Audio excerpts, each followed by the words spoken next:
Welcome, welcome, welcome back to the Low Budget LCS. My name is LaChance, and tonight I am so lucky to be joined by Jarith for their first cast with the Low Budget LCS. Jarith, did I say the name right, and how are you doing tonight? That was really good. I got to give it to you, LaChance. You didn't have a lot of practice. You got some pretty late notice on the pronunciation, and I'm going to give you a 9 out of 10 on that one. Ooh, a 9 out of 10. Thank you. Yeah, I appreciate it. I'm impressed. Look, it's an absolute privilege to be sitting with you, however many hundreds or thousands of miles away from each other we are, to cast some incredible LCS, League of Legends action. I just saw the lineups. I know nothing about these teams, but I am terrified, LaChance. I don't want to be anywhere near this game. No. We have a lot of great players on both sides, and I'm ready for a show. Likewise. Yeah, no, I'm looking at these ranks, and I'm just realizing, I don't belong here. Should I leave? Should I look away? What is the protocol? I'm getting sweaty palms just thinking about it. Okay, so I'm so excited to be with you all, and can't wait to see what we get to see. Yeah, absolutely. So we have for your viewing tonight, and by the way, the draft is ongoing. So I have you've got the link in your Discord DMs, and they are off to the races already. But for your viewing pleasure tonight, we have an LCS match: Lane Zero Glue Eating Reapers versus Team Fried Chicken, two storied organizations in the low budget LCS going head to head here on week 2. And I've just realized I still fucked up the screen capture. Last week, I could only capture the bottom of the draft. This week, I can only capture the top of the draft. God damn it. Well, that makes it fun, right? Exactly. A little guessing game. Everybody loves a guessing game, so you get some information. You don't get it all. Wait to see what the full picture is. I can't tell you how much I appreciate that. I assume we'll get the full screen when we load in, right, LaChance? Oh, we'll get the yeah. Full screen then? They'll be able to see everything once they're actually picking it in the client. But for now, I guess we might as well talk through what we're seeing here in the draft coming to bear. Well, look, I think you have a very interesting couple first picks. You've got long range versus short range, Jhin versus Lucian. What are you going to pair with each of those? How do you balance that out? Victor and Hui going to be throwing things from a long range at each other in the mid lane. You expect a probably pretty stable early game there, pending any exciting roaming or ganking action. Yeah, now I'm just a simple layman, but I think of the Lucian Braum, a very classic support pairing here that you could throw down into the bot lane, but I'm not a Diamond Master player, so maybe that's garbage and nobody told me. But they are going to grab us. Well, they're going to hover the support here. Not locked in just yet. Let's see. But they're about to take the words out of my mouth, LaChance.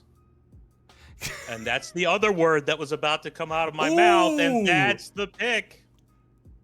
So I am a support jungle main, and when I play support, I play a lot of enchanters, and I play a few tank champions, and I can tell you, Lucian Braum is a scary pick always, but in the current meta, Milio is the #1 support to pair with Lucian.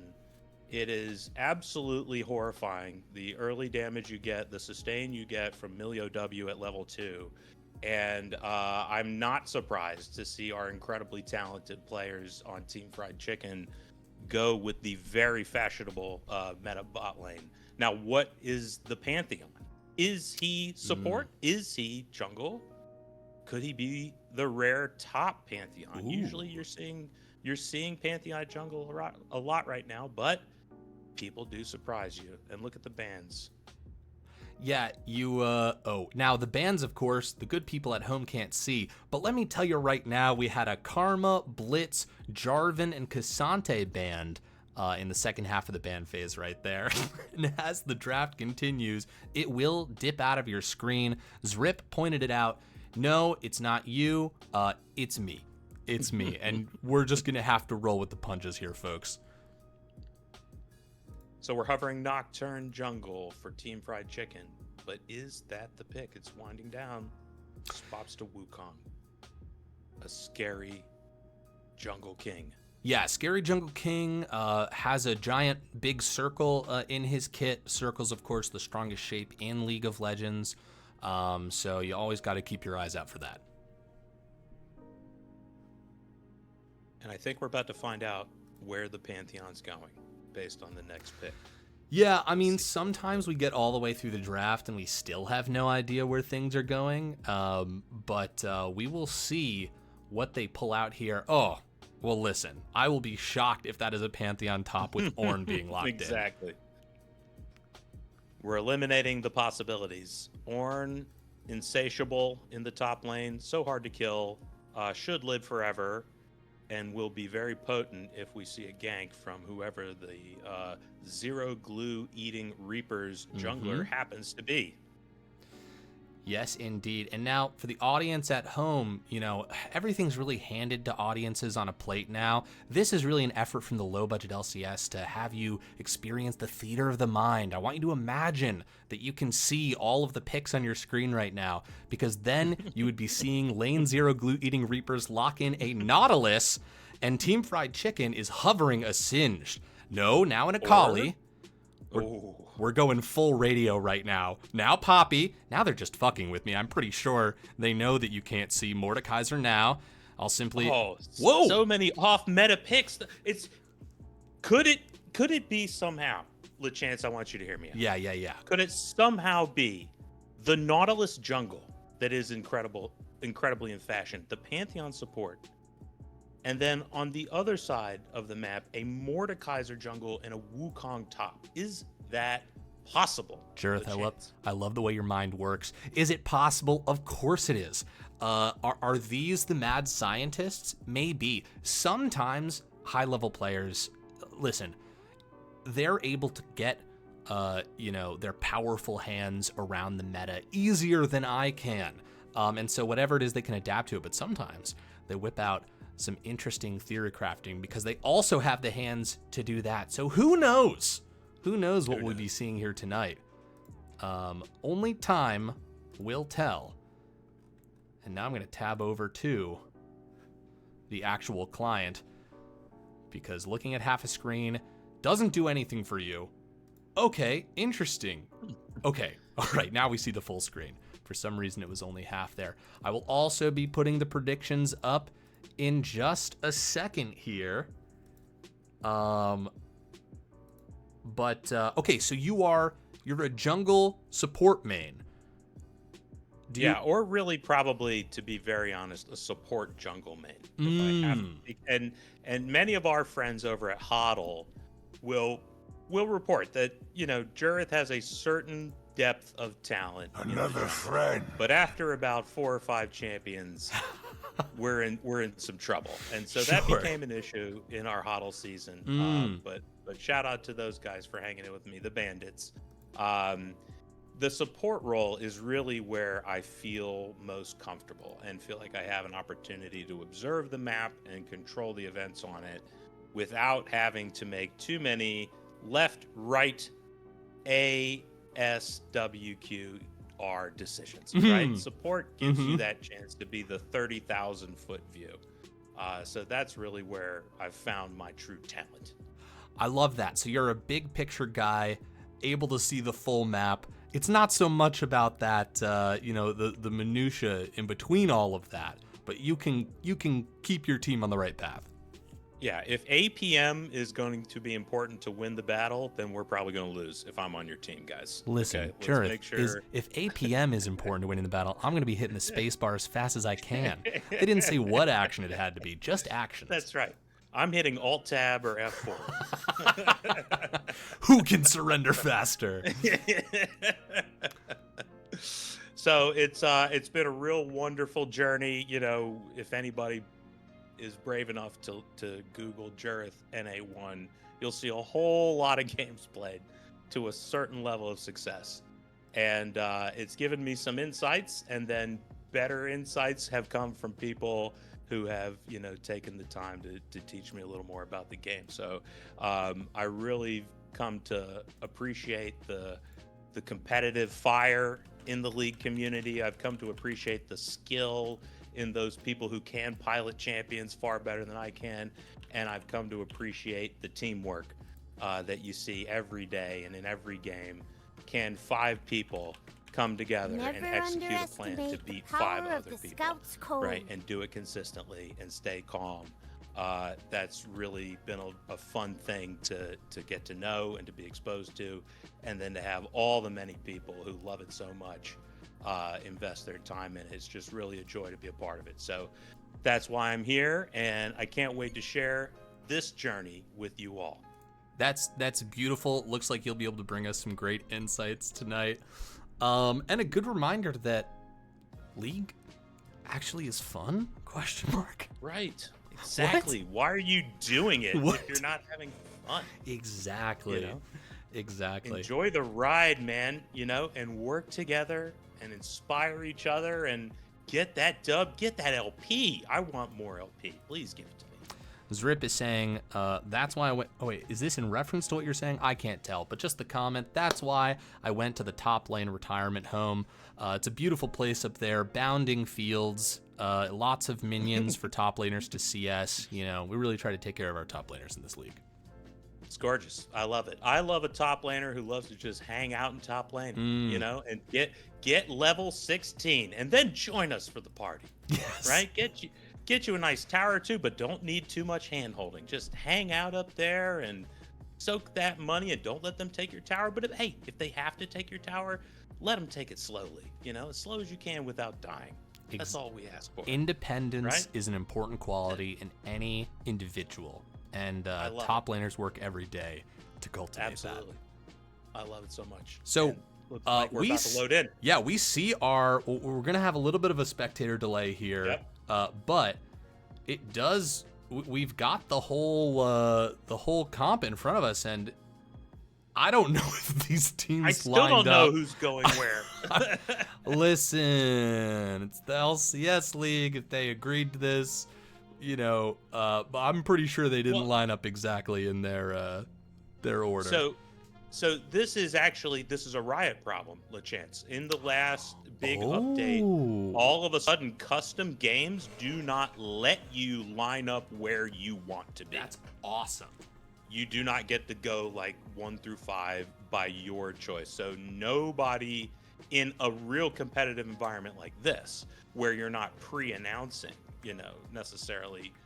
I mean, it's an incredibly different way to think about the draft, right? When you have so many champions now, and I feel like it's been expanding, the number of champions that can be played in multiple roles. Yes. Right. Is really having a major impact on how you interpret what these teams are trying to do. And it's so hard to know until we see the pools. Wait till I get to the Nexus, and then I'll see who's playing where. Yeah, we're going to have to wait to get in game for sure to see what's going on. Yeah. Yeah, I see Chili Willy says it's hilarious because they fixed play again, but messed up the lobby.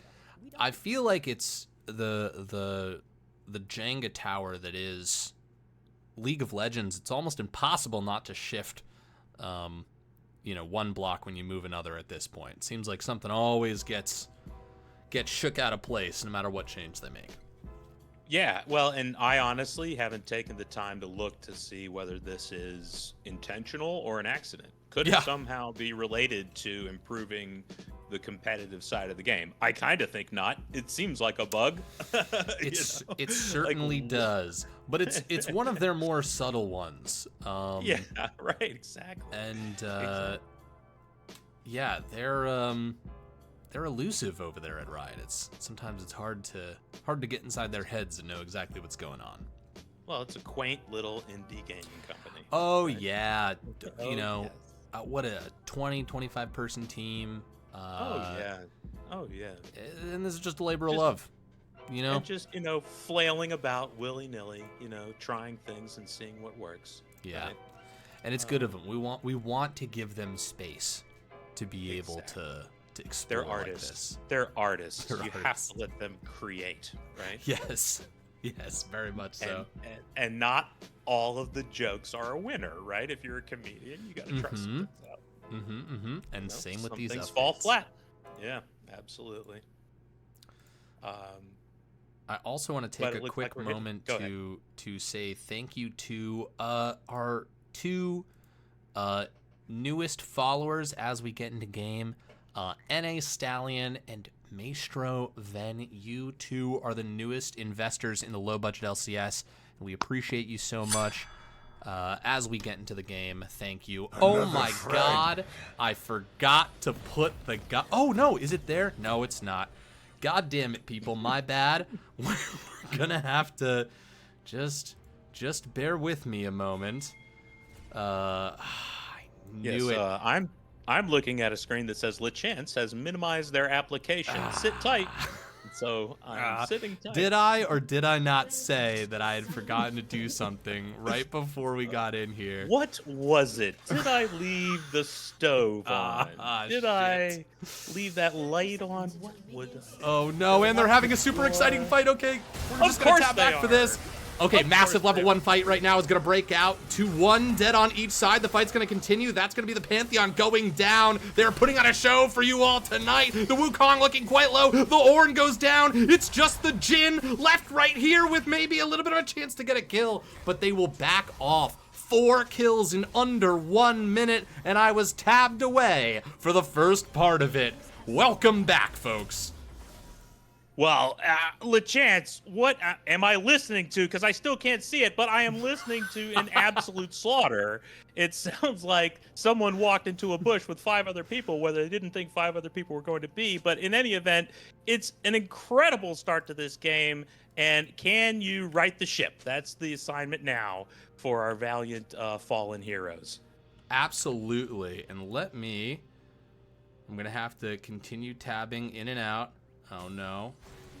Oh no, is my computer frozen? No, we're okay. Dude, we are off to a great start. My maiden voyage. Sorry. Hello. Sorry Welcome back. Okay. Hold on. We're just 10 to 11 button clicks away from everything being... Okay, can you see... I am seeing a rift, and I am seeing a battle of minions and trading in the bot lane. Thank goodness. Okay, we're back, and these guys have not slowed down for even a second right there. Nautilus taking that hook in maybe a little deep as Bondi is going to back off. Double flashes being burned right there. Really nice W from Bondi and the Nautilus. Oh, what a toolbox of CC abilities for him right there. Trying to pull him into turret range. But just out of it. I mean, these guys are out for blood right away. It's absolutely not going to be a 45-minute game at this pace, LeChance. Somebody is trying to get their fingers around the throat of this game and take it home with them. We have an incredible early gameplay for the red team, who managed to get 3 kills at level 1, and now we have a flurry of trading going on in almost every lane here at levels 2 and 3. Yeah, oh, very nice Spider-Man sling away there from the Nautilus. Yeah, I mean, let's look at where these kills have shown up. We've got 2 in the mid lane and 1 on the Lucian right here. Pretty impactful places to have your kills. Extraordinarily impactful, and you also had Lucian picking up a few more minions as Jin had to back earlier. And so you have currently a little gold advantage. Yes, indeed. Alive is staying alive, but he will go down as Bondi's going to pick up a kill, and now it's just ADC versus support. Vexrax and Bondi down there. The 2 captains, same lane, different roles. But, yeah, Nautilus has been on point with these hooks. Really nice counter engage there, but you really have to feel a little sad for Lucian, unable to get back and spend that early gold accumulated before Jin is able to come back and get the revenge kill. So some of that early game advantage that you think it happens in a 3-1 level 1 sort of scenario has gone back over to the blue side. If you look at the gold right now, blue's only down 1,000 gold to red, and that's going to really have an impact in the mid part of this game. You're going to see blue on an even footing.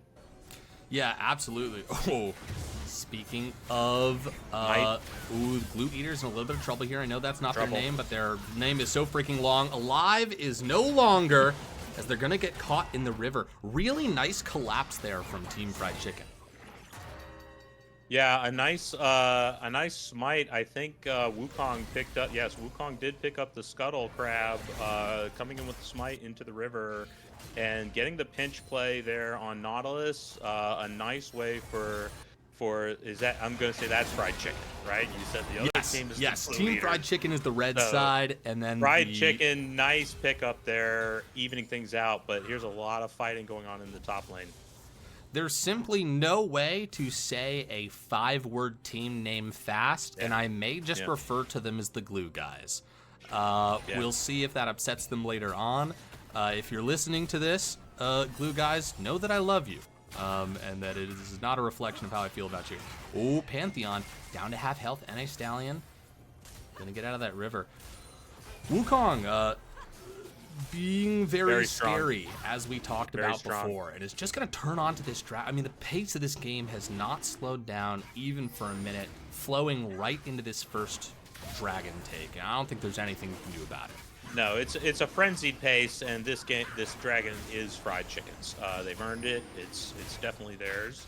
So if you're a Glue Guy, you got to start thinking, okay, how do we play the next couple minutes? We have a few minutes until the scuttle or the grubs pop up. Where can we find an opportunity? And Pantheon's looking mid. Yeah, Pantheon's absolutely. Looking at the way or looking to the jungle. Pantheon's roaming in while Wukong is looking top. Who's going to get the gold advantage in the next 90 seconds? Yeah, that's and I mean, like, as with everybody, I get pulled into the current flow of the game, and we won't know, obviously, until we see it, whether or not this team's going to decide. If the Glue Guys are going to say, okay, I do need to slow the pace of the game down, but it certainly doesn't look like it, as an ult from both sides right there. Great ult from the Mordekaiser, pulling Ornn into an alternate dimension, but he does not know that as he flashes forward, trying to bring him closer to that Pantheon, make it a 2v1, but Mordekaiser wins the 1v1 and is just going to walk away with a kill. Another nice pickup for Team Fried Chicken. Mordekaiser gets to shove in with a lot of gold. Big CS advantage. You're going to have a real big Mord coming out of the top lane. Yeah, absolutely. Dude, look at bot lane right here. Good pings coming out from the Glue Guys as they saw Hwei start to roam down. But, I mean, Team Fried Chicken is just being oppressive. They are all over the map. Just such tight team rotations. Yeah, really strong macro play right now from Fried Chicken. You've got a nice gold lead building up once again. We've had some solo kills and some big pushes. They have a lot of map control. You know, look at where the vision is. Bot River, they have the Scuttle, they have a control ward. On the top side, you have the Glue Guys with a little more forward vision, but there's such a big Mord. They have sent the Nautilus, though, to assist with the grub tank. Yeah, absolutely. You know, they've brought people up here specifically to deal with Mordekaiser, but we already see Team Fried Chicken starting to allocate forces. But they might give this up. They might say, hey, it's not worth it, and it does look like they're going to do that. Maybe get a little bit of pressure in lane. Wukong goes back to jungling, and you've sort of traded cross-map objectives. Dragon goes one way. The little Rift boys go another. Boy, I've completely blanked on their name. Rift Scuttles. Glue Guys. Oh, the grubs? The grubs. Jesus. The grubs. The My void God. grubs. Yes, the void grubs. Yeah. No.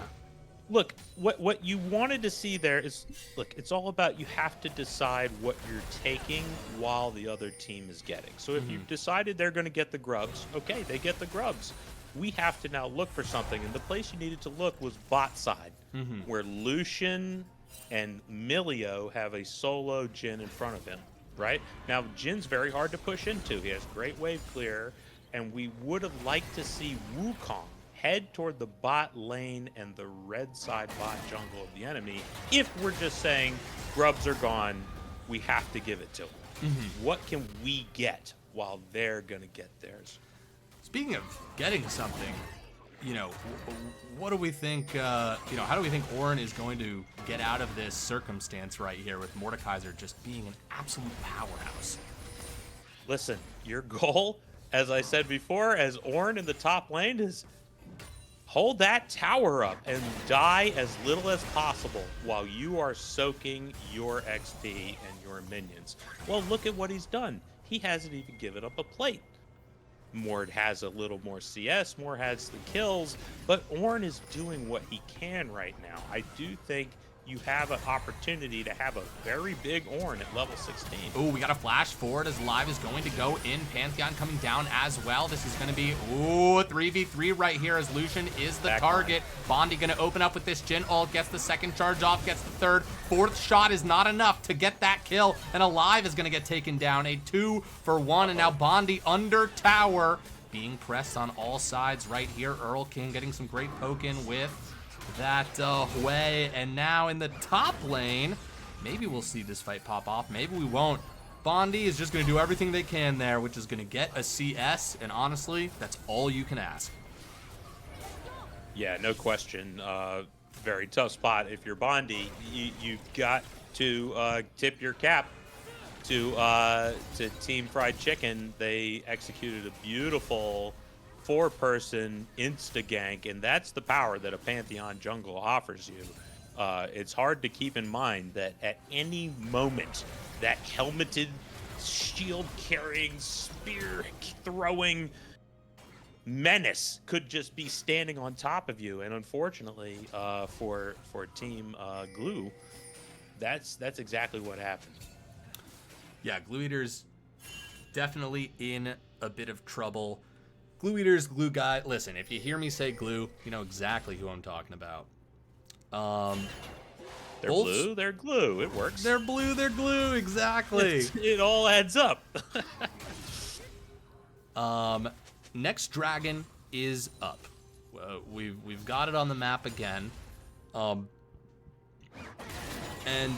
no one's really making a movement towards it right now, which, well, yeah. Emilio's on top of it. Wukong's running towards it. As I speak it into existence, the opposite happens. Yeah, of course it does make sense. Team Fried Chicken wants to just keep taking these at a rapid pace.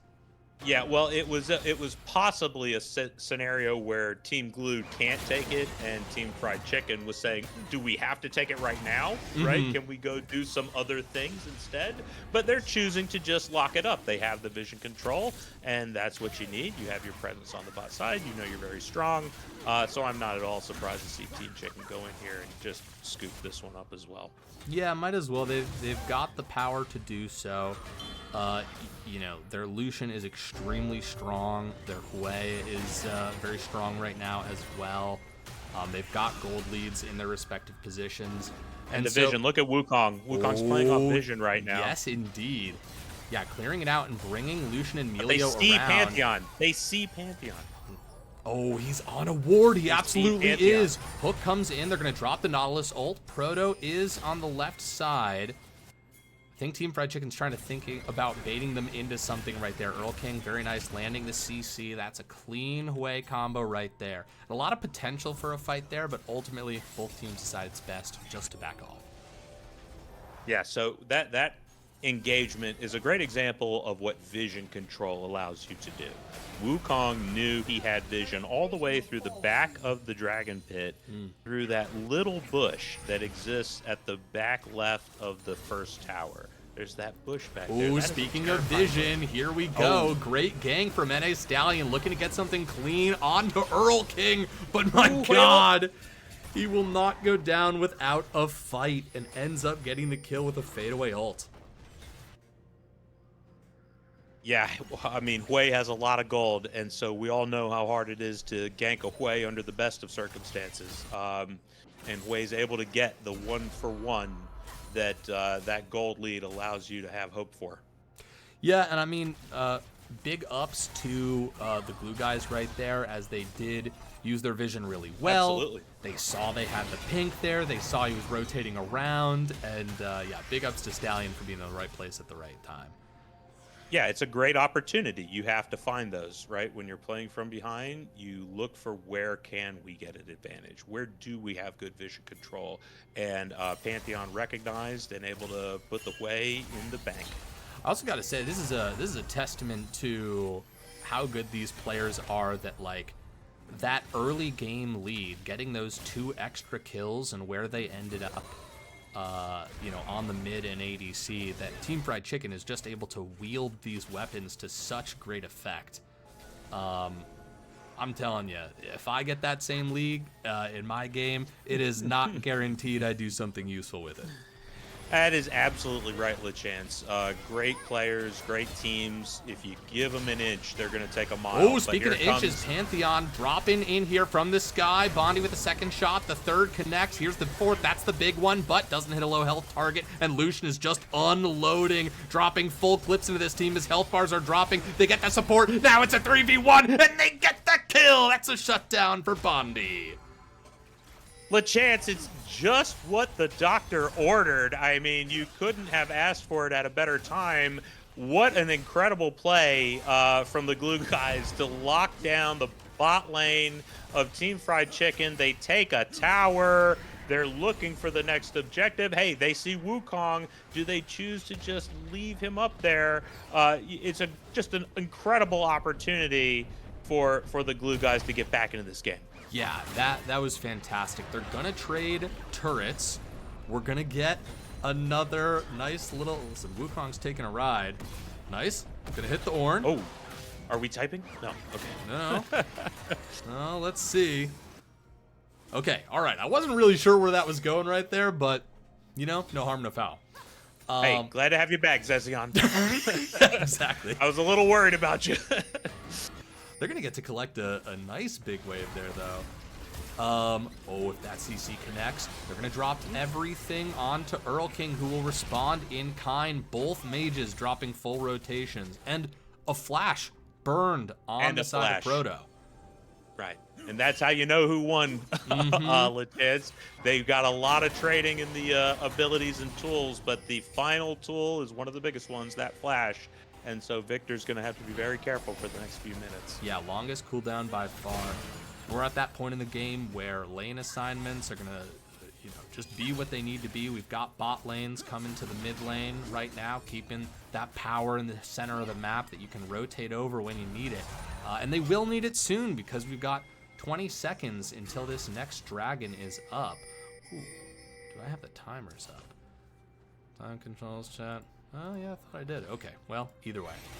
Yeah, I see 10 seconds on the upper left. Excellent. Perfect. Yes. Then everyone else sees it too. Excellent. Well, LeChance, you got to start asking yourself, okay, how do we get back into this game, right? If we're the Glue guys, we're down 4K. We just took a tower, very good. We're taking some jungle. We're deciding at this point that we are giving that dragon. So what do we need to be doing? Yes, we need to be hitting that top tower. We're giving the dragon. We need to push for value where we can. I do think that's a missed opportunity for the Glue guys, but in general, I like that they're saying if we can't get the objectives, we have to look somewhere else. Yeah, and in terms of getting back into the game, yes, they're seeding that dragon, but the last 2 fights have actually gone fairly well for them. Yes, one of them was the 1v1 in the mid lane where they burn a flash, but Proto lives as well. Just a little bit of a wallet check right there in the mid lane. But they're looking for picks, and they're not going to give up their lives easily. I think they're saying, let's let that dragon go. Let's take the minutes that we have to farm, and let's see where the wallets are in 4 minutes when we will have to fight them for that soul. And in the top lane, once again, it's that combo. It's why Mordekaiser's pretty solid into Ornn right here, as he just pulls him into the Nether Realms as he goes for that second charge on the ult. And oh, he did not bait him because they both had flash up, but Ornn dropping everything, living longer than honestly I expected him to. And a fight in the mid lane right here as Bondi, pretty low tower as well. Pantheon coming in to help clear the wave. 2 teleports as well. This could be a kerfuffle. Let's see. Yeah, very nice. Nautilus Hook followed up with the W as that Mordekaiser's going quite low, and Scruffy goes down. Bondi opens up the ult, snipes the Melio right off the bat, uses the rest of the charges as zoning, and Earl King just by simply connecting with Earl King's ultimate ability, Hue has like done 95% of Stallion's health, and you just can't back safely in front of a Hue. So they have vision. He's gonna stop you. Yeah, it is true, but you really have to, you know, thank your lucky stars if your team glue that Mordekaiser teleported right in front of your tower and right in front of your entire team, and they were able to bank a very large bounty and get another kill on the Milio with a beautiful first shot from Jin. Bondi dropping, you know, some long range damage on Team Fried Chicken. It's another great play, I think, for the glue guys to give them some chance, some window to sneak back into this game. Yeah, Bondi has clearly consumed the appropriate amount of glue tonight, really have their heads on a swivel. And since that, you know, first level 1 fight has been being as careful can be, you know, seeding a lot of CS down in that bot lane in order just not to die. And that has resulted in opportunities like this, which they're taking advantage of. Yeah, absolutely. I mean, you look at the levels, Lucian and Jin are equal in levels. Yes, Lucian has a very nice CS advantage, but some of those 4 kills for Jin are bigger than they look. Some shutdowns have been accrued, and the operatic sniper is in a great position late game with a very big Nautilus, as Nautilus will always be by the end of the game, and Pantheon and Ornn and Victor setting him up for some big damage from downtown. Yeah, Bondi is got the number 2 thickest wallet in the game right now, but the crown still goes to Lucian, who has over 10,000 gold, which is freaking massive. Holy shit, more than a fourth of the team's gold is on that Lucian right there. So wherever that Lucian is, you gotta be careful. Nautilus looking to walk in here. That's a W connect. Look at this mugging happening right here as they attempt to steal the Otacon away. Team Fried Chicken, though, coming in. This will be a 4v5, but they've got the Lucian, and that is a lot of gold, and the Hue is here as well. The Ornn Horn does finally connect, and he gets a bunch of knockups. Scruffy looking quite low. Who's going to smite this? That's a really low Otacon. That's going to be the glue guys. The glue guys get it. It was the Nautilus who gets the kill on it as well, but Scruffy is still alive. This final boss, Mordekaiser, as they clean up the rest of the glue guys, the goo guys. Bondi and Hue are about to do it. Bondi has got to be on the run for some reason. The camera connected to Scruffy right there. I probably hit something I shouldn't have. But Bondi does make their way out. But it's a way. It's a way. This is a dare. This is a dare. Stop my back. Stop my back. Now what? Almost. Little late. Too much gameplay at that point. You just need to stop that guy 1 second earlier, and it's still a nice win if you're Bondi. But either way, what an incredible fight. We have Otacon improbably going over to the glue guys, but does it offset the advantage that Team Fried Chicken is about to get in taking the Dragon Soul, in getting some kills? Can Glue stop it? Pantheon's got to go if it's going to happen, but he can't get it done. Yeah, absolutely brutal right there. Oh, and we might have another fight breaking out right away as Alive is just going to go right on in, connects right away with the hook. Proto coming around the corner as well. Scruffy in the back line right now. Sorry, his own back line as he walks to his front line now. As a lot of damage is coming through onto the glue guys. Health bars disappearing as that Lucian is just so freaking massive. Every auto is huge, and Melio making it even easier for them as Team Fried Chicken just clumps together, finds a back way into a team fight, and just springs the trap, and that's going to be, I got to imagine that's going to be an inhib gone. That's an inhib gone, and maybe a little more, LeChance. I think you have an opportunity for, you're going to have second turret on the top lane going down. You're going to have a big advantage when it comes to the Baron in 1 minute. and it's a really unfortunate scenario. I do think Glue Guys maybe forgot that they are still behind, and took another fight after they won the first fight. You have to get back and spend your gold, but a valiant effort nonetheless. Let's see if they can create some pressure on the Baron side and deny access to the now very strong Chicken Boys. Yeah, I see how the Glue Guys got themselves into that position. They obviously rushing up the mid lane, trying to get to that dragon to prevent Soul. Realize probably that it's too late. Make a stab at doing something mid, and just, one step over the line there after that Soul's taken, and Team Fried Chicken just commit so hard and are able to cut them off. And yeah, as you said, Baron is up for grabs right now. Stallion on a ward. They don't realize it just yet. The Ornhorn is going to get called. Can Pantheon find their way out of there? But Mordekaiser once again, Scruffy on Ornn duty. They've got one job and they're doing it very well. Bondi opening up the pit, shots connecting, but no real low health targets just yet. Is now Bondi in quite a lot of trouble as Scruffy is doing everything they can, including flashing on Bondi, taking them out right there. And Team Fried Chicken, back-to-back aces, feeling very, very strong. They don't even need the Baron. They are just going to push their way down mid lane and take us probably into game 2. Yeah, the killing stroke is hard and swift, LeChance, and well played by Team Fried Chicken. They had the vision control and they saw their target and they took it. I think the Glue Guys really did an absolutely fantastic job of looking for those opportunities, trying to stay in this game. Let's see if they can pull it all together in game 2. Yeah, absolutely. Just a reminder, this is a best of 3 series, so we are not done yet, and still plenty of opportunities for the Glue Guys to work their way back into this series. Also known as Lane 0 Glue Eater Reapers. A very, very long name. Okay. We'll get it. We'll get it by the end. Oh, we're gonna I'm pretty sure. We're gonna get it. I believe. Another friend. And a thank you to the newest investors of the low budget LCS. One I forgot to call out exactly as the game started, Brash David, great name, and another great name, Do the Drew. Thank you both so much for the follows. We appreciate the hell out of it. Sammy trying to goad us into best of 5s. Wait, did I say best of 5 or did I say best of 3?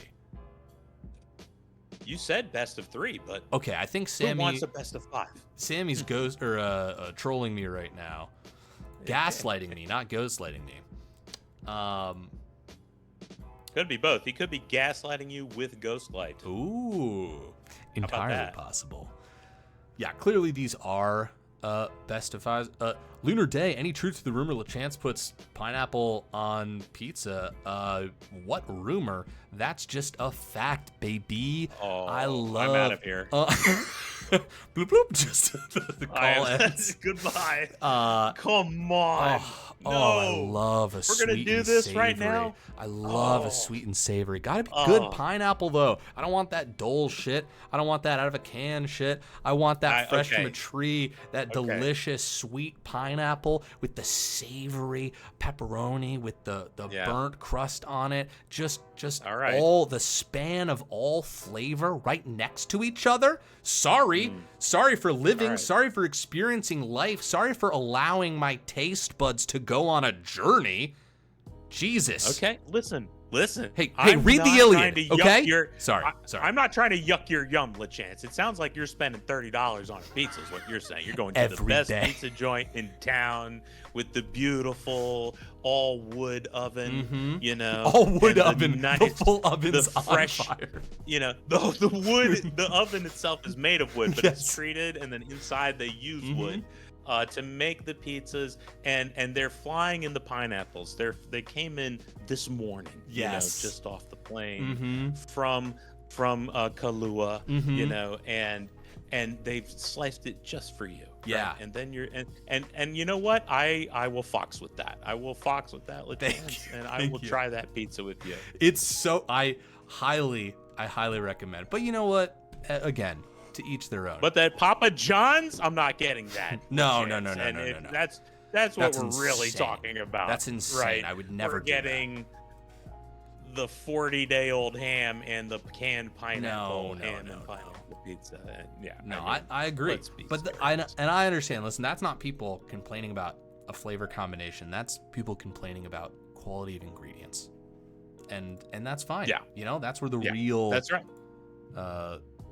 real argument is. The point is you can pass off, cheap pepperoni, right? Or cheap cheese, and people Yes. be like, okay, right? But a cheap old canned pineapple, I'm like, no, thank you. You know, like a cured meat and cheese, these are things that can maybe last a little longer. Yeah. Than Well, and the gap between acceptable and excellent is a lot smaller. yes. I think, right? Like a great sausage is great, but a cheap sausage is some percentage as good as a great sausage. But a cheap pineapple compared to a great pineapple, right? That's a much bigger range. Mm-hmm. It I'm not absolutely into, true. yeah. But I feel you on aggressive choices in your pizza toppings. Yes. I'm pretty much down for anything. Pineapple is where I start to draw the line. But in general, I used to work at a pizza place, right? I Hell worked yeah. at Papa John's and other pizza places, to be quite honest. It was a period. Don't ask too many questions. Is you get to really experiment with your pizza toppings when you work at a pizza place, right? You get to go a little wild, off the beaten path. Mm-hmm. Mm-hmm. And how far did your travels take you? Oh, I mean, it's kind of like a bachelor party in Vegas. Like you have no limits. Like you let it all hang out, and you try things other people would frown at or maybe feel squeamish about, and that's where you learn to live, LeChance. That's where you become fully human. Oh my goodness. I am realizing something. Hold on. That I am on ayahuasca? No, I'm Yes. just kidding. I'm kidding, everybody. Oh, are you not? I thought we all were. No, it's only my bad. peyote, never ayahuasca. Thank goodness. No, I realized. Hold on, wait. Can I fix this? Oh, this just looks dumb now. What have I done?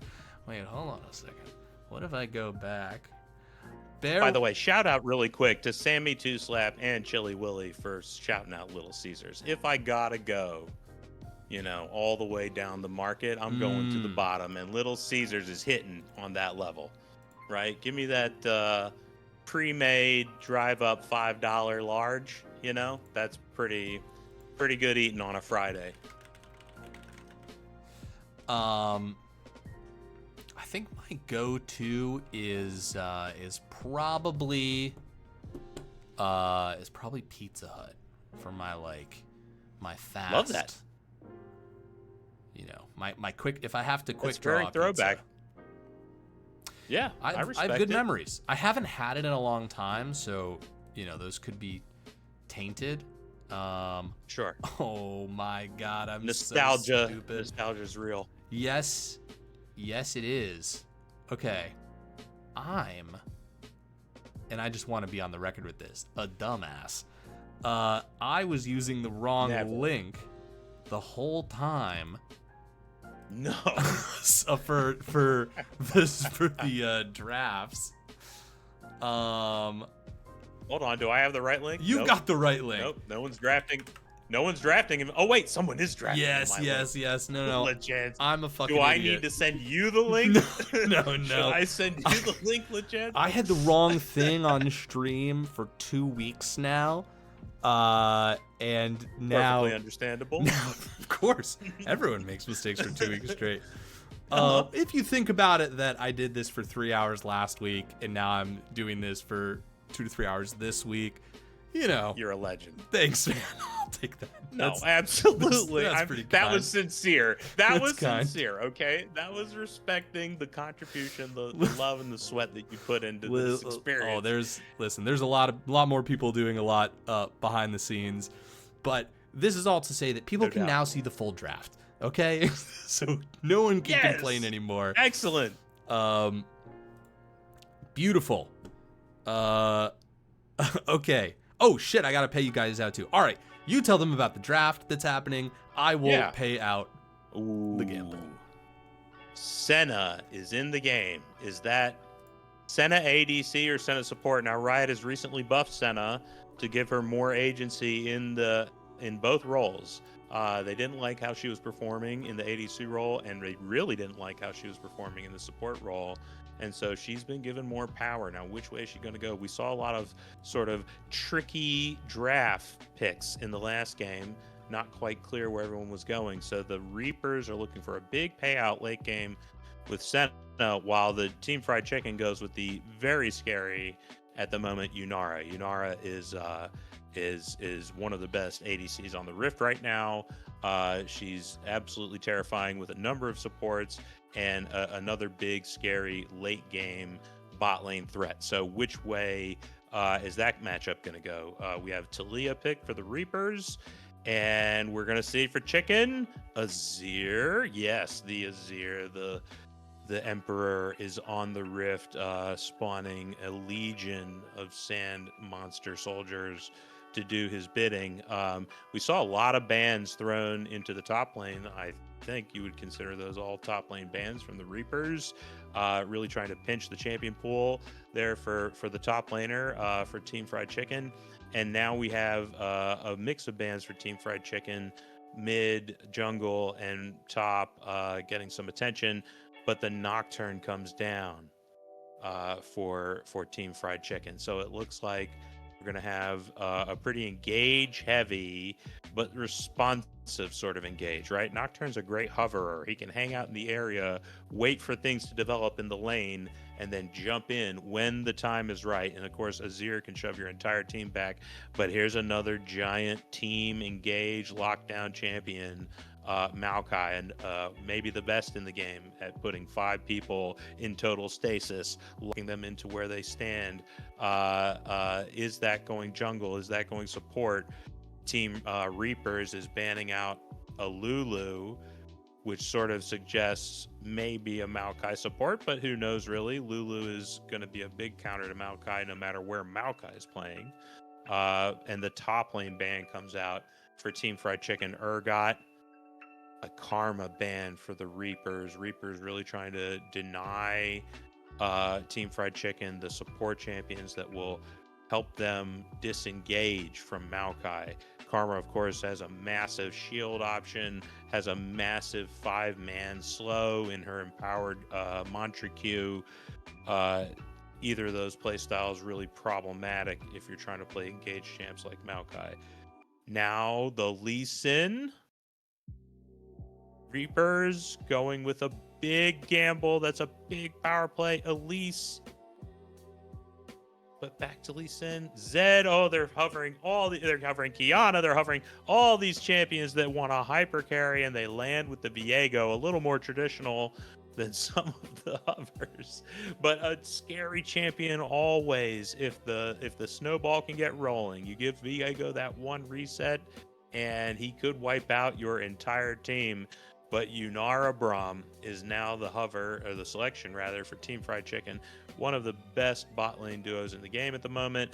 Yunara is incredible at stacking Braum passive. Braum is incredible at setting up Yunara slows and damage. And throw in a Shen. With Shen and Nocturne, you're always going to have to feel like you might be outnumbered if you're the Reapers. Going to be very difficult for Reapers to take a fight unless they are counting on a response from a Nocturne or Shen for Team Fried Chicken. So a very nice draft, I think, for the Chickens. And for the Reapers, a very big bursty draft, potentially. Who's going to be the top laner? Ooh, Nico. So are we looking at a top lane Nico?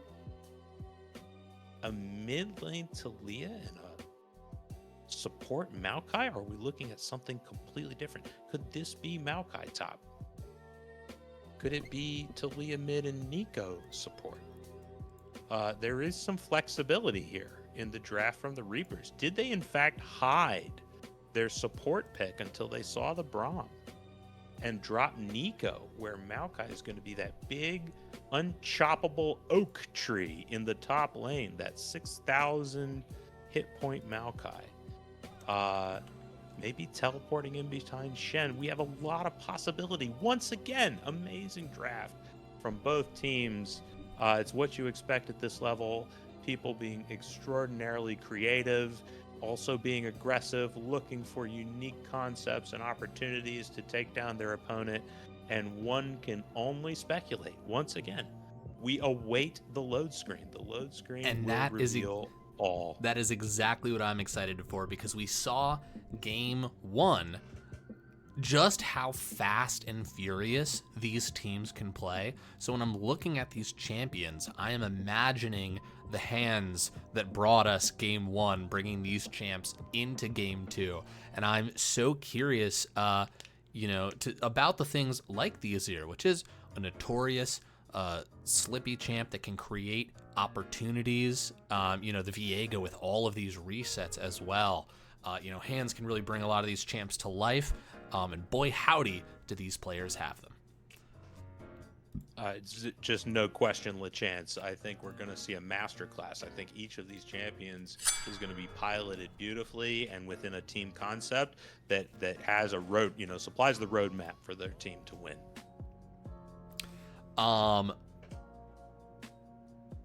Yes, indeed.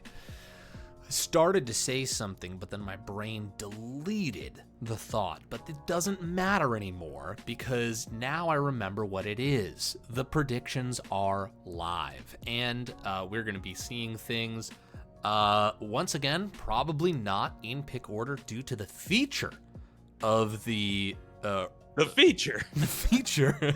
The very intentional, totally well thought out feature. The kind-hearted folks at Riot thought that it would be too much to have players be able to line up in a specific order. So, we will get to have that little surprise as we load into the game. This is the HB LCS with the caster and...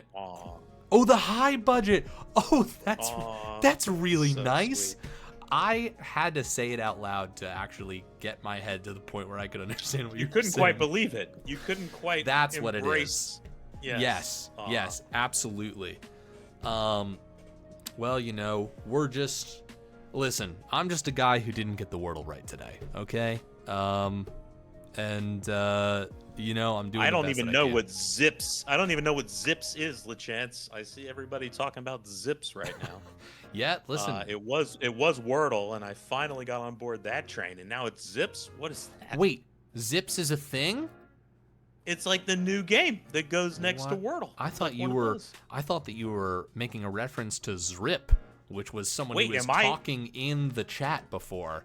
Hold on. Am I culturally no. ahead of you right now? First of LeChance? all, that can't be possible. listen, That's not. I'm true. on the rock bottom, baby. So if you don't look too much into that. I Okay, will never Zrip. believe it. Zrip? Zip? Zips. Zips. Game? Zips. Yeah. Yeah, how do we spell this? I think it's just zips. Wait. Zips. Oh, it's on LinkedIn. It's a LinkedIn it's a puzzle game for LinkedIn all you game. people on LinkedIn. Delightful. Absolutely delightful. But everyone's talking about Everyone. talking about They're it, in the LeChance. streets. Everyone's talking about it. It's the new fashion. Exactly.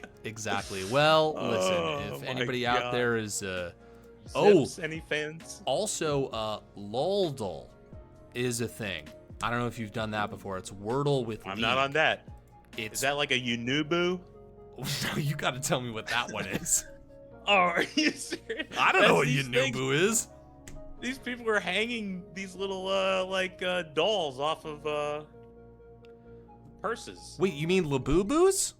Labubu's, Did not you Yanubu's. Yanubu's. It's a Labubu. Yanubu. I mean, I was in the ballpark. It's the right You syllables. were admittedly in the ballpark. It ends in boo. Yeah, no, that's fair. Yeah. Yeah, phonetically, those words are cousins. Yeah. For sure. Yeah. For sure. I mean, come on.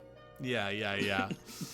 All right, with that, Lachance, I'm gonna throw it to you for 90 seconds. Absolutely. Everyone at home, you just got to watch two grown men stumble desperately through 3 consecutive flubs of recent popular things that are happening. And I think the real lesson is that time comes for us all. You know, in all in our own ways. You know, that's just kind of what life is like. Okay, what am I going to vamp about for about 70 seconds? I could talk about this game. Just wait till they hear about 67. Now, hey, it's PhD. You could just be fucking with me. 67 sounds just like a number, but I'll Google it. I'm pretty sure it's not something too crazy. It's just a number, right? Okay, 67 game question mark? I don't know what it is. You are cooler than me. Look at DMs. Let's see here.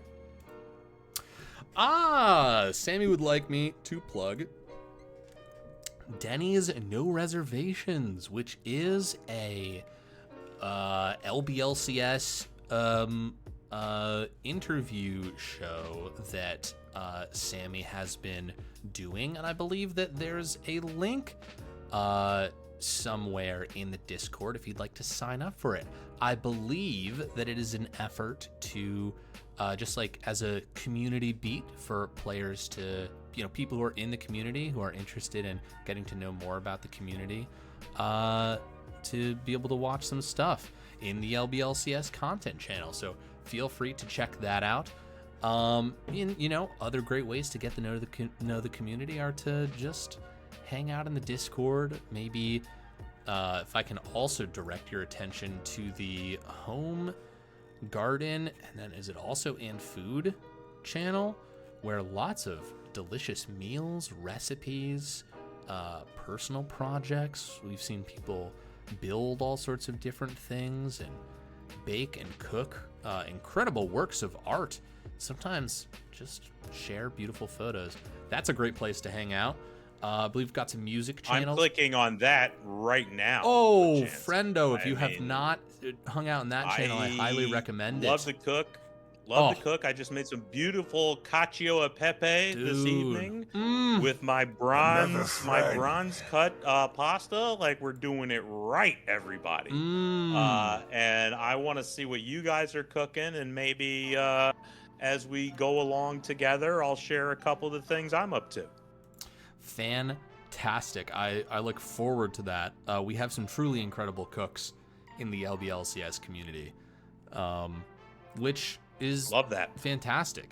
Yeah, I look at some of these pictures and I'm like, damn, like I gotta start baking again, you know, like really. Yeah. Did you make pandemic bread, Lachance? Were you like making, I was not sourdough? I was not a sourdough boy, but I was. I did cook a lot, and a lot of a lot of like pastas, and I tried to get really good bread so that I could make really good garlic bread. Just talking. Over and over. It was great. What kind of butter are you putting on that, Lachance? You putting the? Don't tell me you're using. I can't believe it's not. No. We go for a stick of butter. You know, we get out there. You put it in the oven. You bake it a little bit. It's, you know, it's not rocket science, but it is delicious. No. You just have to start with the right ingredients, right? So you're getting that good bread, and I love that. And now I'm going to give you and everyone else a tip. And I promise you, folks, this is a splurge you're going to thank Jareth for, okay? It's a little more, but it's so worth it. That Kerrygold. Ooh. You got to get that Kerrygold butter. Like, cut everything else out of your life. Cancel that HBO subscription. You know, put down your Amazon. Oh, and we've got another 5-man situation developing here early, LeChance. Yes, we do. I don't think we're gonna have the glue guys biting though. No. What Senna needs to see. Yes. No, we've learned and adapted from game 1. Team Fried Chicken, they are not gonna get away with that for free. Not in this game. No way. Yeah, I mean, listen, the series are all about learning lessons, and having little microchasms of strategy develop here. And so now we're gonna get to see a game just start on even footing. And I'm curious about the pace, because the pace of game 1 was rapid. Lots of people really eager to fight, and just kind of like play it out, see what happens there. I'm curious if we get maybe a little bit more of a cautious pace here. Well, I feel you on that, LeChance, and I'm very excited to see these teams start off on an even footing. I do want to point out that 5-man grouping... Sorry, did I say even? I'm dead fucking wrong, as Vexrack is going to walk up, get that passive on Braum. That's the flash forward, burning a heal as well. Summoner spells galore as they begin to kite back towards their own wave. What a positive trade there for Team Fried Chicken. Yeah, really nice early game machinations for Team Fried Chicken. My point was going to simply oh my god, 2 turret shots right there. Scruffy goes quite low. He's not dead yet. And Maokai, oh, a little bit with the fadeaway. We see him on the minimap. They are chasing, but it's level 1. There's no W available to get in on him. Really tough. That's an early game weakness for Maokai. You need your full kit to have your biggest impact, and it's not online yet.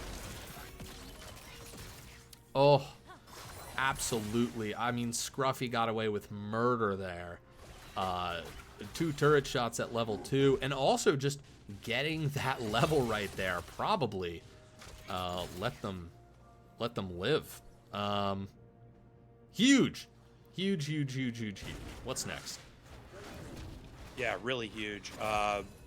We really want to see who's going to have the pressure and the position for that first objective. Dragons coming up in 2 minutes. We see the junglers completing their clears and probably not going to have any real gank opportunities. So it's going to be a reset and a control for vision in the bot lane to see if one team can gain an upper hand. But here comes Nocturne sliding into the bot. Yeah, absolutely. A lot of attention being put on this dragon. It was hugely impactful in game 1. Team Fried Chicken really got to run away with the dragon takes, and that put the glue guys in a really difficult position, as Zizion burning a flash right there. Probably the safe thing to do, because Scruffy did have flash up.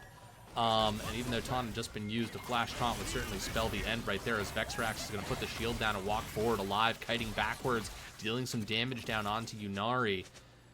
Now they're just going to try and follow up with some chip damage.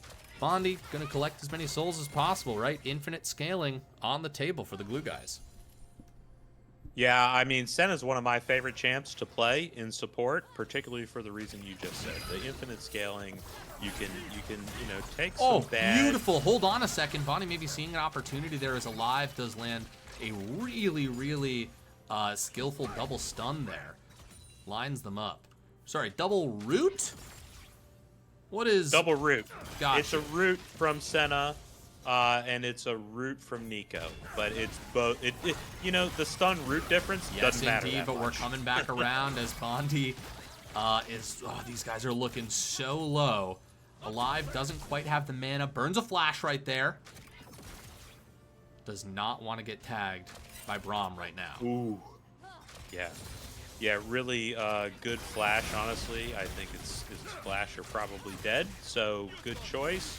You just got to hold on if you're Senna Nico. Braum's very hard to play into, but you definitely do not want to snowball that Yunara. So holding on is totally fine for right now if you're the glue guys. Yes, indeed. They're going to get those backs off, and let's just peek at the gold a little bit as, you know, the glue guys here are in the lead with gold. Just through farm here. Yeah, I mean, you really have, other than mid lane, a pretty nice gold situation, a CS situation for the glue guys, and all the team members for glue are very hard to get into.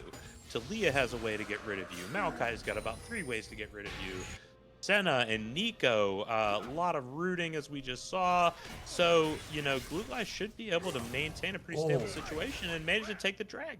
Yes, indeed. We got in the mid lane there. Earl King, very nice Shurima shuffle right there. But whoa, Stallion, so much health disappearing right away as Nocturne gets that last auto and first blood. Team Fried Chicken on the board here. Really big for Team Fried Chicken because there's a lot of jungle camps up on that bot side. We'll see if Nocturne goes just to get the scuttle and leave that as the final reward, but you really have a big win there for the jungler. Oh, the predict from Bondi. And now we've got a lane swap. We're putting the bot lane up in the top lane. How do you feel about Maokai in the 2v1 against the Braum? Against a Braum, I think it can work, but it's very tough. You just have so much pressure. It's really Yunara into Maokai. Yunara can poke Maokai at will, and Braum can guarantee that Maokai never gets to touch Yunara. So can Maokai get the CS to make the sort of slow pace of that bot lane? We've got a bit of a fight breaking out here. That's going to be the Viego ult as the lights go off. Nocturne dropping his ult right there, getting his shields. He goes back in onto the Viego, but now he's gone down. And NA Stallion in the body as they're going to turn back onto Scruffy. Woo! Blue guys coming back strong here. I mean, absolutely perfect execution for the glue guys, bringing the mass of players they have on that top side. That's the other side of the coin here. From having 2 onto Maokai, you get 4 into the top side jungle, and they make it count. Yeah, absolutely. They've come back very focused. You know, they know exactly what their goals are. They've learned the pain points from game 1. And it is working out pretty well for them. They're up in gold, up in kills, up in dragons, picking up void grubs right here. Things are going up glue. Well, and look at the CS, right? As we've had Yunara and Braum facing off against a solo Maokai, we don't have a huge gap between Yunara and Senna. So Senna's still able to accumulate the CS she needs, getting a couple of nice assists. We have a lot of gold on the Nico right now for the glue guys. So they're going to be looking to maybe play around some of those Nico impersonations and big ultimates, popping that blossom all over the heads of Team Fried Chicken. Can they get it done? That's a good question. Nocturne on the run here. Earl King can't really come down and help right now. It does look like that's just going to be Nocturne going into the night. Yeah, and you have to tip your cap, honestly, finding the rotation, thinking about where they're going to be pressing. They have to look for something, and the glue guys found the presser, Nocturne, lurking in their jungle. Absolutely. Minute 20 seconds till this next dragon. Right now, pretty normal lane lineup right here. We've got levels a little all over the place. We've got a level 7 Yunari, a level 5 Braum. Nico doesn't have ult, Senna does. So, variety of different abilities, but up here in the top lane, that's going to be a flash burn, but the fear will land, and they're going to flash forward as well. That's 2 flashes being burned on Zezion. If they get out, they'll have taken a lot of resources with them, and just a fantastic escape from the Maokai. A fantastic escape from a Maokai and a fantastic Senna ult. Senna ult gave Maokai a really nice shield there and kept him up Oh and my fighting. god, here we go. That's Nico ult going the Braum ult as well, as this fight is popping off down here as Alive will go down. It's a 2v1 for the moment. Vexrax, very low health, does get the passive off, jumps back. One more auto would do it. Oh my god, I cannot believe Vexrax is alive right now, especially with a ward in that bush, as Yunari is just going to pour damage into Bondi. A teleport coming through. I am not sure if they are going to be able to escape here, as it is Zezion. The Braum passive does go wide. That's going to be the shield coming through for Yunari, but they're going to get rooted and they go down. That's a double kill for Zezion. A beautiful teleport from Zezion. Great outplay by Senna, recognizing what she had to do. Bondi really piloting that champion nicely, and a fantastic sequence, you have to say, for the Glue guys. Yeah, things continue to go in their direction as they pick up this next dragon. I'm kind of curious what the thought process was of having.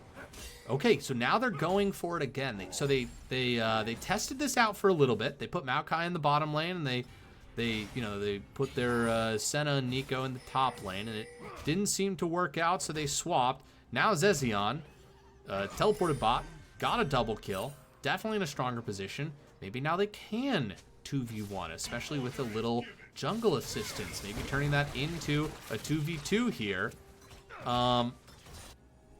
But I will say, even with how things have been going in the bot lane, oh, there we go. That's going to be Nocturne ulting in, but I'm not sure if Nocturne has any backup right here. Wait, I lied. Sorry. That's a Shen, folks. I was like, boy, Scruffy isn't moving.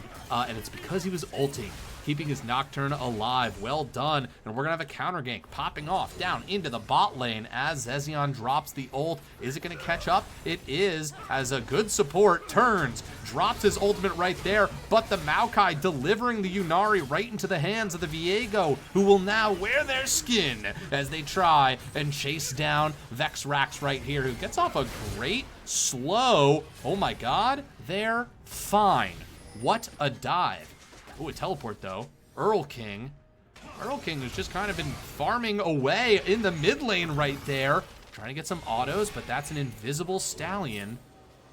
Wow. Okay, teleport coming down. They really want Earl King. Can Earl King find their way out of this? Maokai is going to W in onto them. They've got their Sand Soldiers up. That's going to be one kill. That's a flash. Back to safety. That's going to be the Shurima Shuffle right there. No ult though. Trying to weave those autos in. They're going to go down. And now, oh, the question is, can they play Azir? And they can play Azir as they slip and slide over those walls, shifting back into the Viego form and walking towards safety. What an exciting series of battles down there in the bot lane. Yeah, there's a lot to love and a lot to talk about, LeChance, but all you can say is what an impressive series of plays by both teams. And it's not done there. We're back up to the top lane. A great Nico ult. Gonna keep Bondi alive right there. He's gonna land that root. And this Senna's gonna slowly get stronger and stronger and stronger. But sorry to interrupt, but I mean, that is just the pace of this game. Were they going to be slower in game 2? We were wondering, and the answer is no. They might be faster. Absolutely, and LeChance, look at your messages in Discord. But in any event, it is absolutely anybody's game right now. We have a lot of excellent play on both sides. I love to see Team Glue not letting up an inch, looking for their opportunities, and making a tremendous number of them count. I mean, look, we've got bounties all over the place for the Glue guys. So you really, yeah. That is so delightful. Yes, sorry to interrupt. Not at all, not at all. I do think we have a really we have a lot of opportunity nonetheless for the chicken boys, deep fried chicken, to show us exactly why they were able to take down game 1. Yes, indeed. God, we are back with the rapid plays here. Oh, I thought they were going to make a move for those Void Growers, but they certainly are not. As in the bottom lane, we're going to see a 1v1 as mid laners. Sorry, did I say 1v1? This is a 2v1 as the Nocturne's going to come in. And look at that patience as they turn it over to the Azir. Yeah, it's never a 1v1 for Team Fried Chicken. They have Nocturne, they have Shen. They can always send people to the moment of impact, to the point of decision, and they did it right there, delivering another kill over to the nightmare of the jungle. So we saw in game one that the glue guys, or glue eaters, were in a position where they did have to find their way back into the game. And for a while here, Team Fried Chicken has been in the exact same situation, but we have seen them even up this gold through just a series of continued fundamentals of farming and well-placed ganks like the one that you just saw. And now it's 2 dragons to 0. The next dragon showing up. The question is, did Team Fried Chicken want to see just how strong they are and contest this Drake? And this is a big one, LeChance. We could be 3-0 dragons, or we could be 2-1, and a whole pile of bodies going over to the Team Fried Chicken. I think we're going to find out. Yes, indeed. Teleport coming in. That's Nico flashing in. They're going to stun 2 people. The teleport completes. It's Zezion on the backline, dropping the ult right away, and that is going to be the Azir getting cut down, and Bondi quite low, but not dead yet. But Scruffy flashing out of the backline. They do get that kill. The Viego shifting into the Shen, who then dashes across, taunting 2 members, resulting in another kill right here. That's another shutdown. 3 for 3 right here. I don't know. Can Nocturne do this? One more auto. That's the double kill. Finally here, we've got Nocturne versus Maokai. Yunari's not there yet. Didn't even realize they were down a person. Oh my god. Oh, Yunari. Tank versus ADC. Who wins? What a fight. A 3 for 4 and an incredible series of back and forths there. Yeah, Yunari, you gotta use that range to harass. Beautifully done. I mean, how do we even begin to break down that fight? Dragon, by the way, still up for grabs. We might just do it again. We are going to do it again, LeChance, but I do think you had... Oh, Bondi maybe in a little bit of trouble as he sees an opportunity, and they try to serve Bondi up on a platter, and they do! That is the Senna out of the fight, which leaves a unique opportunity to take this dragon. Well, they are a man up. Nice Rift Herald drop. But in reality, this is a bit of a distraction tactic. Maybe trying to buy a little bit of time. Well, they're down. It's Yunara, Duke Dongley says. Hey. I was too polite, LeChance, to correct you on that, but I knew someone would get to you. Someone would get to you. You don't need to worry about correcting me. I am my base level of assumption is that I'm pronouncing the name wrong.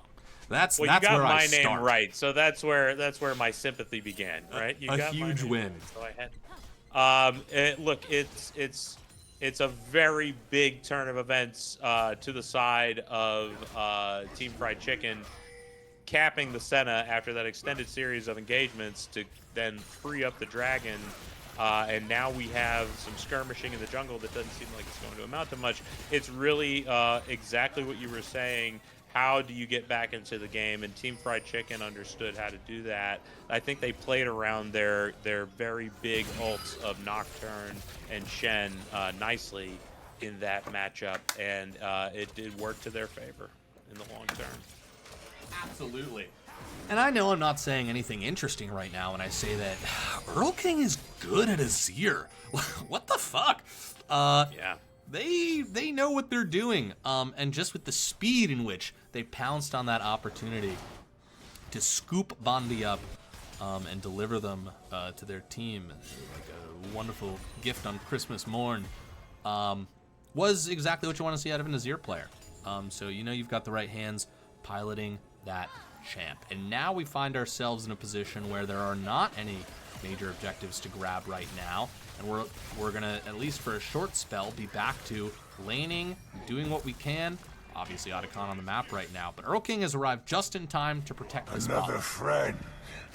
Well, and you were a little dismissive there, I thought, LeChance, when you said Otacon is out on the map right now. Let's not treat that as some minor fact. Agreed, the traditional major objectives are down, but that Otacon is huge. It has a really good win rate, folks. Here we go. Awesome. Nico coming in. We've got some cross-map ults as the Shen and the Nocturne damage. pop off, but don't count out the Maokai coming from behind. It's a flank on a flank on a flank, a hat wearing a hat as the front line is cut down, and now Team Fried Chicken is on retreat as they do have full health bars, but it might not be enough to account for the missing men on the map right now. But Earl King sneaks in a kill. That's a Nico gone. Scruffy is doing what they can as the front line is Zezion looking quite low, leaving Earl King with some precious few moments where they want to be in the back line. But this is a Viego who has stolen. Oh, Scruffy just barely gets over the wall. Stallion really, really going for it. And just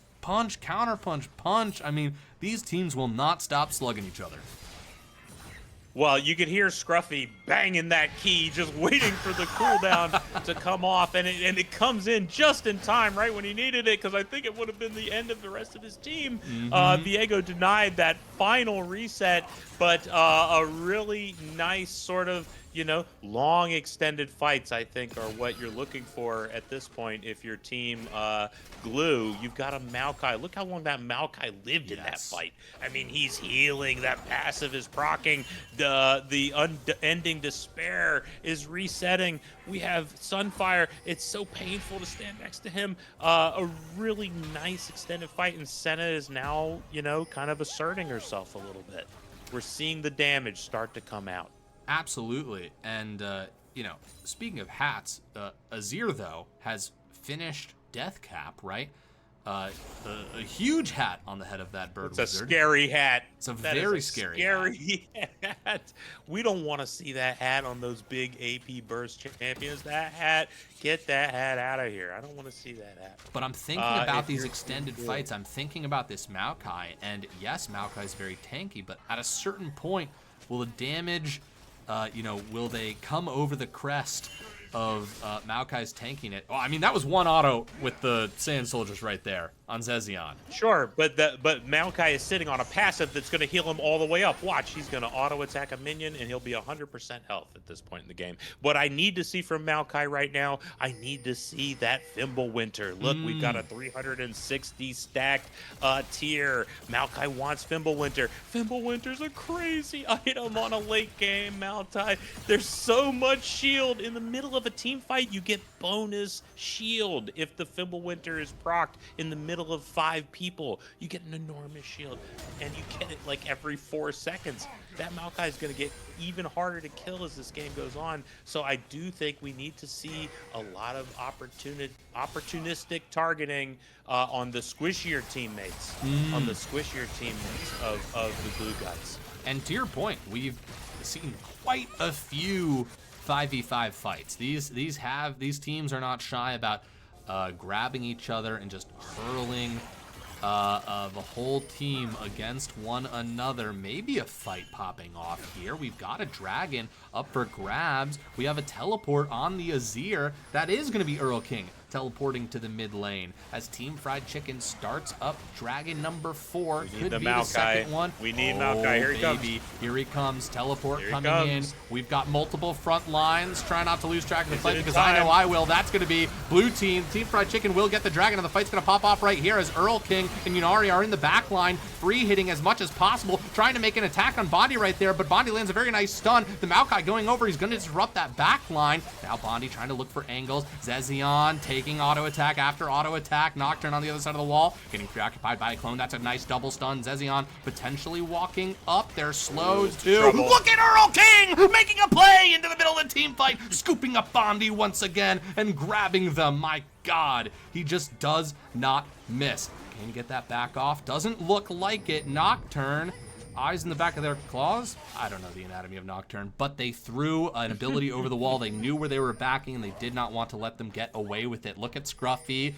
closing the back door. Always make sure that there's not a bouncer at the back door, and it looks like there is, as he is gonna dash in though and get taken down. Not enough health, and Earl King now has to slip away. Team Fried Chicken may have pushed the issue a little bit too far, as now even Earl King might get caught here as he turns. Can he get a kill out of this? Oh, that's right! Azir has a passive. He's gonna drop the tower. Can't imagine he lives through this. He does not, and now Otacon is up for grabs, as Vexrax will either run away or die a very slow death. Oh, LeChance, I was so ready to sing the praises of Team Fried Chicken in playing that engage beautifully, which they absolutely did. So many great moments in that engage, but I really have to applaud Azir for holding his ultimate till the crucial moment where he could snipe the backline of the glue guys, but then the over chase. Oh, they got a little greedy. They thought they could lock it down, but it's a Maokai with a lot of cold on him, and he's able to ensure that Nocturne does not escape, that Azir does not escape, and the Otacon goes over to the glue guys. Yeah, absolutely. I mean, certainly they overstayed after that incredible fight right there. I mean, one day we will easily be able to replay things. Maybe. Actually, maybe that will never happen. Maybe we'll never be able to replay. But if we were, again... We're going to need more money, LeChance. We're going to need to be a little better than the LBL. And someone who understands technically how to do it. That's the main thing. But again, theater of the mind. Remember the fight. Bondi getting scooped up by Earl King. I mean, just in the blink of an eye. That is the kind of, I mean, Earl King is just a forever falcon, just gliding over a field, waiting for a rabbit or a frog to poke its head out, and it just comes swooping down. It's terrifying to watch him play Azir. Birds. It's terrifying, and it's absolutely why this is such a high-level match. You have incredible discipline and patience. Azir waiting when so many would have found another angle earlier in the fight. Azir just wants that back line, and he's hunting it, and he holds until it's undeniable, and he puts it in his pocket. It was an absolutely beautiful execution. Yeah, 100%. And after the dust has cleared, we are sitting at pretty even gold. That's the Nocturne ult delivering the Shen in as well. A Talia wall to just say no, no, no. Although Stallion stuck on the wrong side of it, as a Nika ult's gonna come in here as well. Scruffy's gonna get that kill onto Viego, and Bondi is exactly where they wanna be as auto attacks come raining down. Oh my god, though. Yunari almost 100-0ing Bondi right there. That's gonna be the Azir passive coming through, and now Earl King has shown up to this fight, and a very, very nice ult. Although Bondi, oh, wow. Triple kill for the Talia in all that mess right there. I mean, 3-4, maybe 4-4? I don't know if Earl King has the time to chase down Zezion, but... Oof. Can you remember, was Azir part of that initial kerfuffle, or did they have to walk there? So I believe Azir came in late because it was all led by Nocturne. Nocturne was the first one in with the big ultimate. I believe Shen ultimate then went down on the Nocturne. It was a full send, full commit, and Azir came in toward the end to try to clean it up. But unfortunately, it was a little too far gone at that point, and Maokai arrived. Maokai also secondary to that fight. Maokai was not there at the initial engage, but that's because he's Maokai. He has a 3 screens away ultimate that will wrap up your entire team. He doesn't have to be there right at the start, right? As long as you can live more than 2 seconds, and that's exactly what happened in that fight. Really nice turn of events again. But if you look at the gold, it's not really definitive. Right? We have to look at these objectives, and that's what we're trying to fight for right now. They're exactly where they were before, and speaking of, the same fight is going to pop off as the Maokai ult, the Talia ult are going to come through, and that is going to be Vexrax caught on the other side of the wall, but they absolutely blow up the Nico. That is one target down, as now Zezion doing God's work as a frontliner right there, but now it's the Nocturne who oversteps and gets cut down, and they do try to commit to take out Zezion, and they do that, but at the cost of the Yunari getting soloed out by this Viego, and now 2 low health targets as that Viego is looking to eat, and they are going to eat good as they take Vexrax out, and once again, the dust clears, and same result on one side. Only Azir lives, but a very different result on the other, as most of the glue guys are alive and well and sticky, and they're gonna look to take their 3rd dragon. Yeah, it's what we forecasted, LeChance. When we looked at these drafts, you have the late game superpower of Senna, of Viego resets, of Maokai tankiness. They've been able to pull it together. They've enforced their vision of the matchup onto this game, and right now the glue guys are in a very strong position. Yes, they are. Still within reach of anybody's game. You know, last team fight before last, 2 team fights ago, if you will, the goal difference did not change. It was still about 1.5K in favor of Team Fried Chicken. It has changed now. It's about 1,000 in the other direction, and however you want to say that there are stats from a dragon, but it's still pretty close. These are still 2 teams that, even though Team Fried Chicken is down 7 kills, Vexrax maybe in some trouble right now. The lights have gone out, but it's mostly a threat. We've got an ult on Shen. We've got teleports up. We've got most summoners in the game are up, but just a lot of free poke going down onto Vexrax, which is just going to make it terribly difficult to start a fight, because you need every inch of your health bar here, folks, especially when the fights are this close. And speaking of, Zezion's health bar is looking thick. I mean, it's a top lane late game Maokai. 3 items, still slowly accruing the gold for that Fimbulwinter. But the biggest point that I saw in that last engage, no Nocturne ult. There's no Nocturne ult for the next minute. That's such an opportunity to push your advantage if you're the glue guys. That has been one of the primary engage tools of Team Fried Chicken, and it's not available. They had to use it defensively. It does have a not unreasonable cooldown, but the window here is very much open. Yes, indeed, and we might actually be seeing Yunari and Yunari and Braum get caught out right here. They're gonna walk up, drop a lot onto them. Actually, so much damage coming through, and now the Nocturne ult is going to come in play, and they are going to take out Senna in the background here. The question is, where's Azir? There's Earl King showing up right now. They're gonna take out Scruffy in the top lane right there. That's the Azir ult, buying time, sliding away, dropping a tower down, stopping them from diving any further. And I gotta say, 3 for 1. Obvious. Oh, hold on a second. This is a trap if I ever saw one. Oh, I don't know how this is gonna go for Team Fried Chicken. Yeah, they don't really have a front line. The Nocturne's pretty low health. Very nice use of the Blast Cone. But they've got some ways to get over walls. Earl King can hold a choke point only for so long. Whoa, what a chase. But ultimately they are going to make their way out. And actually, they may have even drawn them further away from the Baron and given the rest of their team time to spawn.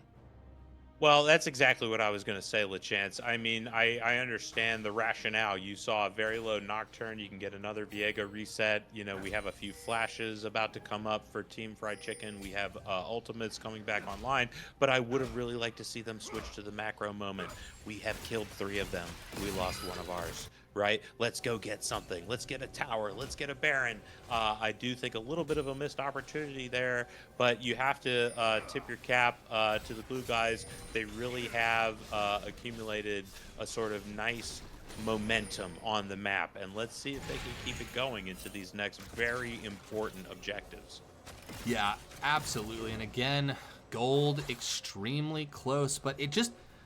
The feeling of these last couple of team fights, it just kind of has felt like the Glue Eaters are in the driver's seat right here. They've kind of come out more complete from these team fights, more whole, and Yeah, I think we see it a little bit in the, even just, I'm noticing levels now. The fact that Stallion is a level ahead of Nocturne kind of speaks to the fact that they've just been getting more XP. Same in the top lane, right? Maokai a level ahead as well. And the only other discrepancy is actually that Azir is up a level. They are going for this Baron. This is a big moment. Oh boy, howdy, is this a big moment. They see, they're coming. Yeah, now they've got the Azir on it. They might actually, yeah, they're going to turn the lights out. They're going to get this. The question is, can they escape? Oh my god. I think they can. I mean, that is a clear, that is theft if I've ever seen it. Theft. It's a robbery. Oh, and look at this. Look at this. And push again. They're going to push. Oh, it's easy. It's forcing free. backs. It's free. And you know what? And now leave. And now leave. Well, no. Look at this. They've got numbers. They've got numbers because people have stayed. Maokai ult is down. Maokai ult is down. They know. Oh my god, they're really going for this. They really are trying to push the issue. That's a dive underneath as Earl King goes golden. They're trying to take this tower out. The tower goes down. Wait a second. That's a 1-for-1 so far, but the rest of the team is going to show up. Someone's got to escape with Baron. Otherwise, there won't be any Baron left as Zezion is going to chase down the Nocturne, and they take out... No way. All right, Nocturne... No way. For now. Gets out, right? For now. Sorry, for there's now. no way. Stallion. Now, notably, now. this is really important. Flash. Stallion flashed for that. Was the flash necessary? Was the flash worth it? Well, I don't know if it was necessary. I think he probably had him. I understand the caution. You're all the way out here. You want to make sure it counts. And so he dropped it. Nocturne, of course, had not had flash for a while. But ultimately, I do feel a little bad for Team Fried Chicken for extending that fight into that next turret. I wanted to see that. You stole the dragon. You stole tier 2. These were outright bank robberies, Chance. They should have had no chance to do that. But because Nocturne and the Hound of the Baskervilles agrees with me, they should have had no chance to take those objectives, but they did, and then they went for one more, and it's that one more that makes it a little less great. But ultimately, it's a fantastic turn of events for Team Fried Chicken, and let's see if the glue guys can make it, really pain. Yeah, I understand the coin flip they're going for. They say, okay, if you want to take Soul, we are going to have a mismatched fight in the top side. And yes, we have to dive under a tower to do it, but let's see what happens. So I understand why they went for it, but they just did not have the damage to kill everybody. But they do crack the base, which is a very important thing. Now, it's not in the best place it could have been, but although, actually, sorry, it's not in the best place it could have been. What am I talking about?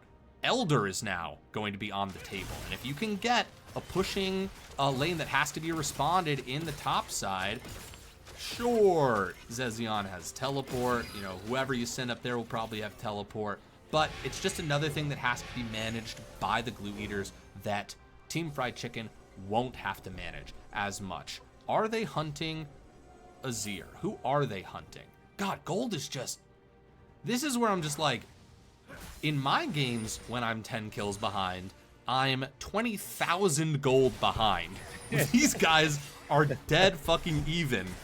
Well, and it's what you just said, LeChance. The taking of the towers is heavy on the side of Team Fried Chicken. They've taken 6 towers to 3 from the glue guys. So that gives you a lot of movement around the map. It gives you a lot of control and decision making.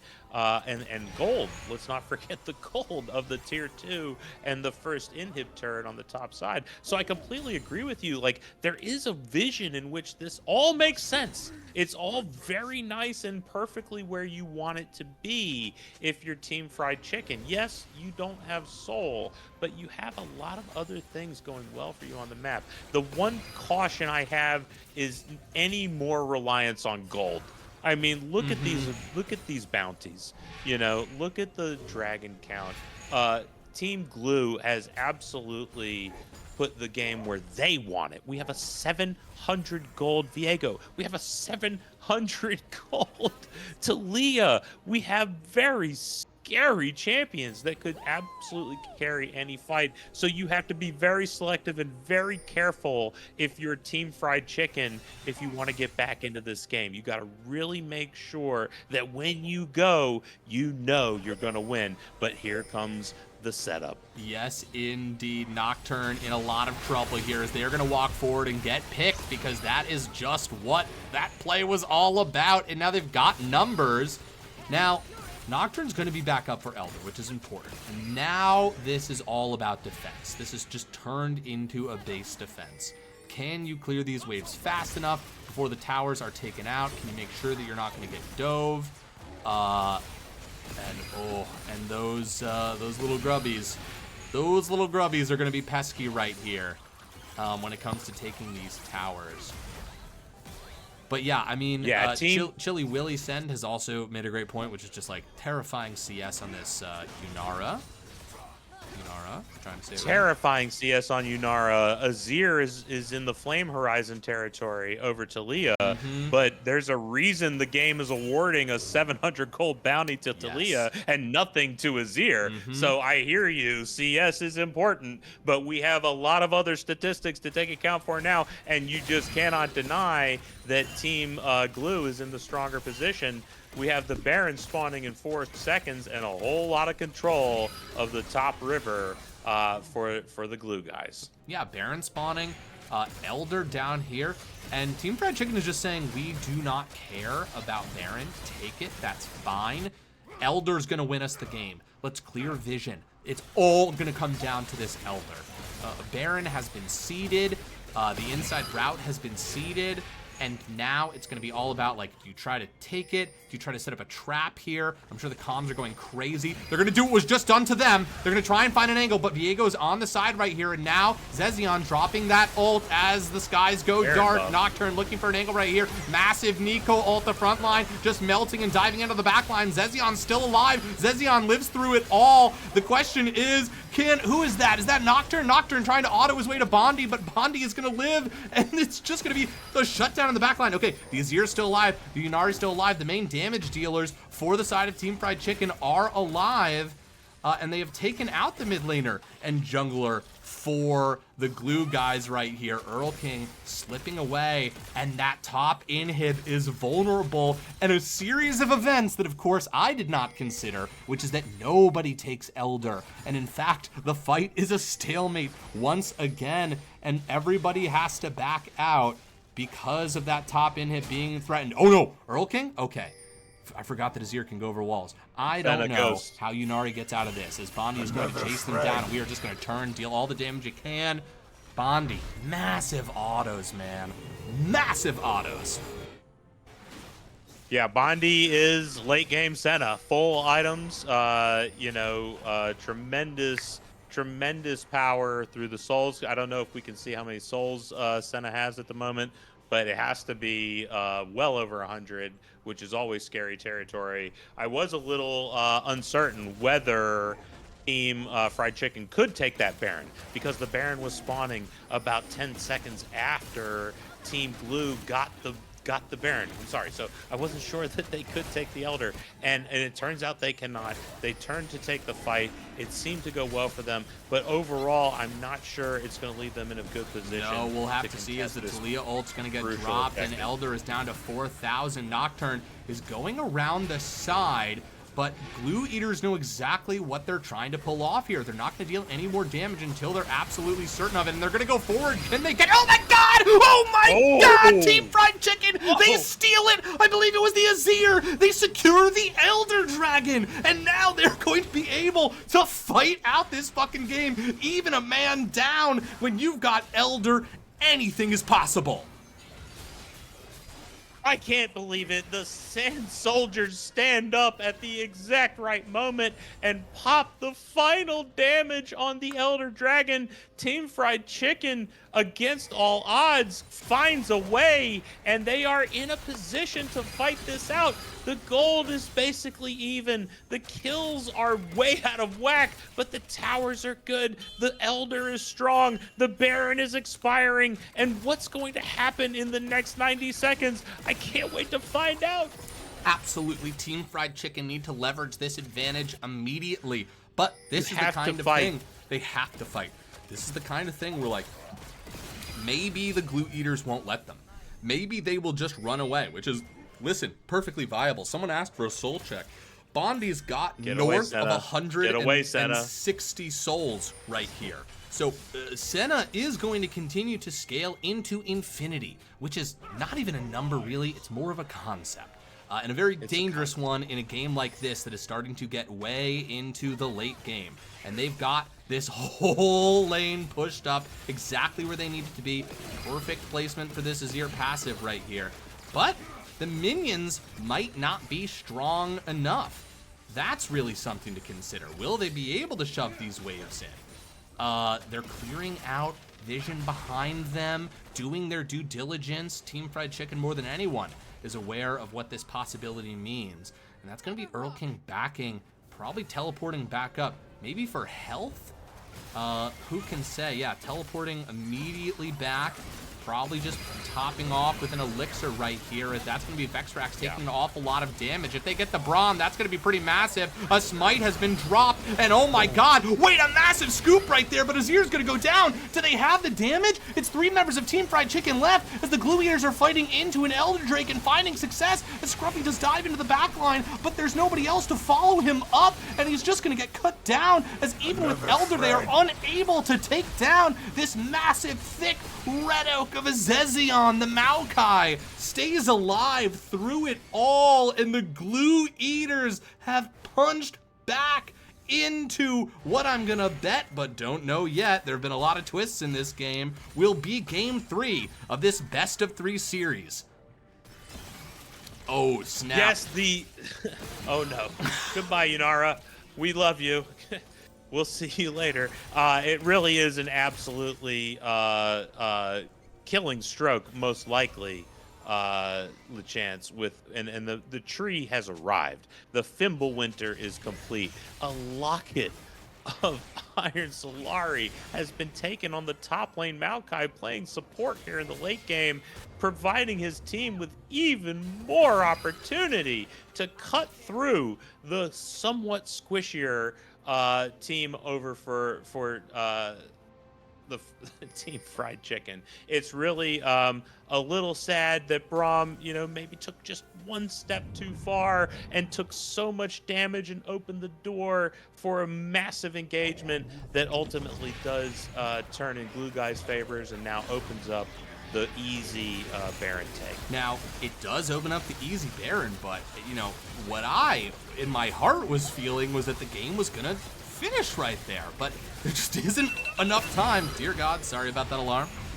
There just wasn't enough time, and Team Fried Chicken, it has another opportunity to defend, but I mean, let's do another quick little soul check right here. 194 souls for the Senna. Huge number. My God, yeah, sorry about that, Ruffian. Don't worry, folks. None of you have forgotten anything, or maybe you have, but that alarm wasn't telling you about it. Ooh, Yunari. Oh, look at this. Okay, the clone doesn't see them. Oh my God, there's just so much freaking damage. I'm honestly shocked they didn't pull the trigger on that. This is the other thing about Maokai, right? It's really hard to pull off bush plays against a champ like Maokai. You can just keep tossing the saplings into bushes. And what do you do about this push? Can you do anything at all? Baron empowered, thick as all hell. The Glue Eaters are gonna just push down mid lane. And actually, now they're gonna pull back for Elder because that's really how you safely finish this game. Yeah, I have to respect the choice of the Glue guys to focus on the macro, even though it seems like they have these wide open windows to just march to the Nexus. It's been a long game. It's been a slog. Every time you try to finish it, it seems like the other team has an answer. Look at that push. And look at that. They're gonna have push the Baron. mid lane, That's what it's for. And they're getting Baron. No, they're but getting here come Baron the Baron backs. minions. Now they're gonna cut down the mid lane tower. I don't know that they get out of this. This at might what be cost? the game, but they're But going to at pull what off a cost? fight as Earl King's going to go in deep. They're going to scoop somebody out. The question is, even with those tower shots, can they get the kill? Bondi does get taken down. Hold on a second now. Once Earl King goes down, though, that's a massive amount of damage that is done. And now the Yunara, Dawn as well. Scruffy, quite low. But did they kill enough people? Did they kill enough people so that the game's Killed not gonna everybody, end? did they not? No, they did. Surely they killed everyone. Surely everyone's dead. Surely. With the death timers. They have not been able to finish on the last few pushes, but on this one, surely. This is it, LeChance. Surely this one. This is it, LeChance. What is this, Yeah, the and third the GGs time? come out. Nice. The GGs come out. It's been a really, you have to tip your cap once again to the Blue guys for taking the disciplined approach. I know it's not always sexy. I'm very much a proponent of it when I'm playing Maokai and the jungler and support. Let's just secure those objectives, keep wearing them down. That's exactly what they did, and until the end, they are unstoppable. God damn, wow. Pushing us to that game 3. I mean, that is how you gotta play when your backs are against the walls, and it's exactly what the Glue Eaters did. But just amazing, amazing discipline from both sides here. I mean, got that classic little bug, but I want to check out these damage charts. I mean, Yunara topping the damage charts actually by quite a bit. Azir up there as well, but they just weren't able to get to that Maokai. You called it so early, Jareth. It was the Maokai. It was those tanky stats. It's a scary thing, and one of the reasons those damage stats are so high, LeChance, is because there's so much damage you have to take away. There's so much thickness that you have to cut through, and while they were able to put a big chunk, they couldn't chop the tree all the way down, and the tree remained standing, and by the end, the tree was victorious. Absolutely. Oh my God. Well, I mean, we had game 1, Team Fried Chicken taking an early lead and just running all the way to the end zone with it. We had game 2, where the Glue Eaters just grinded out that win. Just time and time again. So many team fights that, you know, appeared exactly fucking even when the dust settled.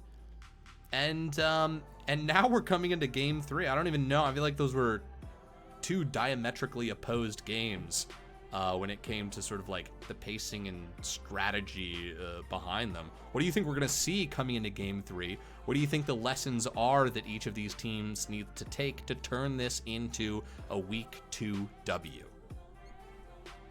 Well, LeChance, I think you're going to see a yet another game.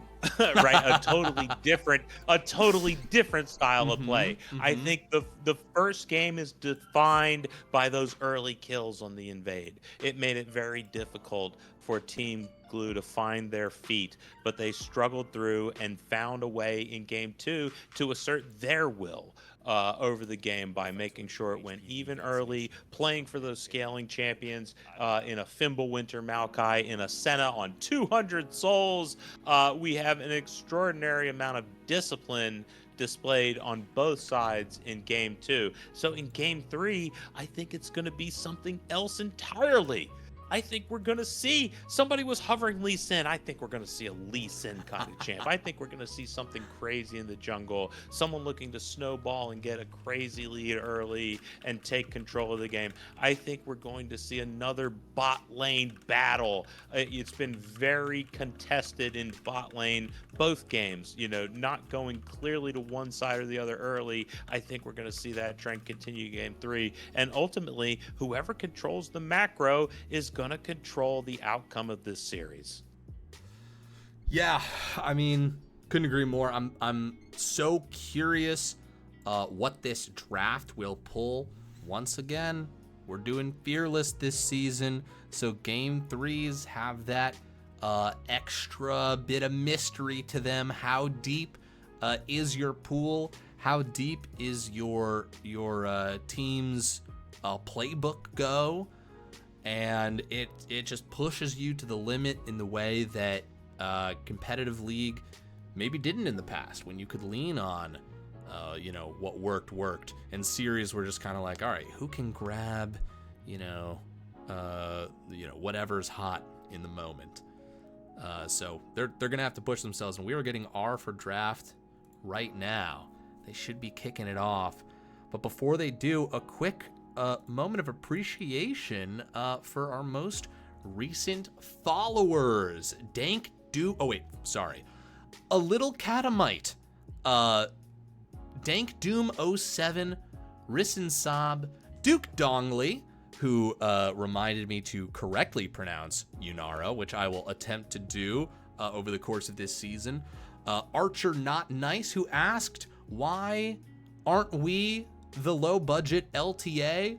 Well, maybe it's because we made this league 5 years ago and there was a different series of letters were important, and maybe it's because LCS is legally ambiguous and could mean anything. It's just a random collection of letters to which we have assigned no particular meaning.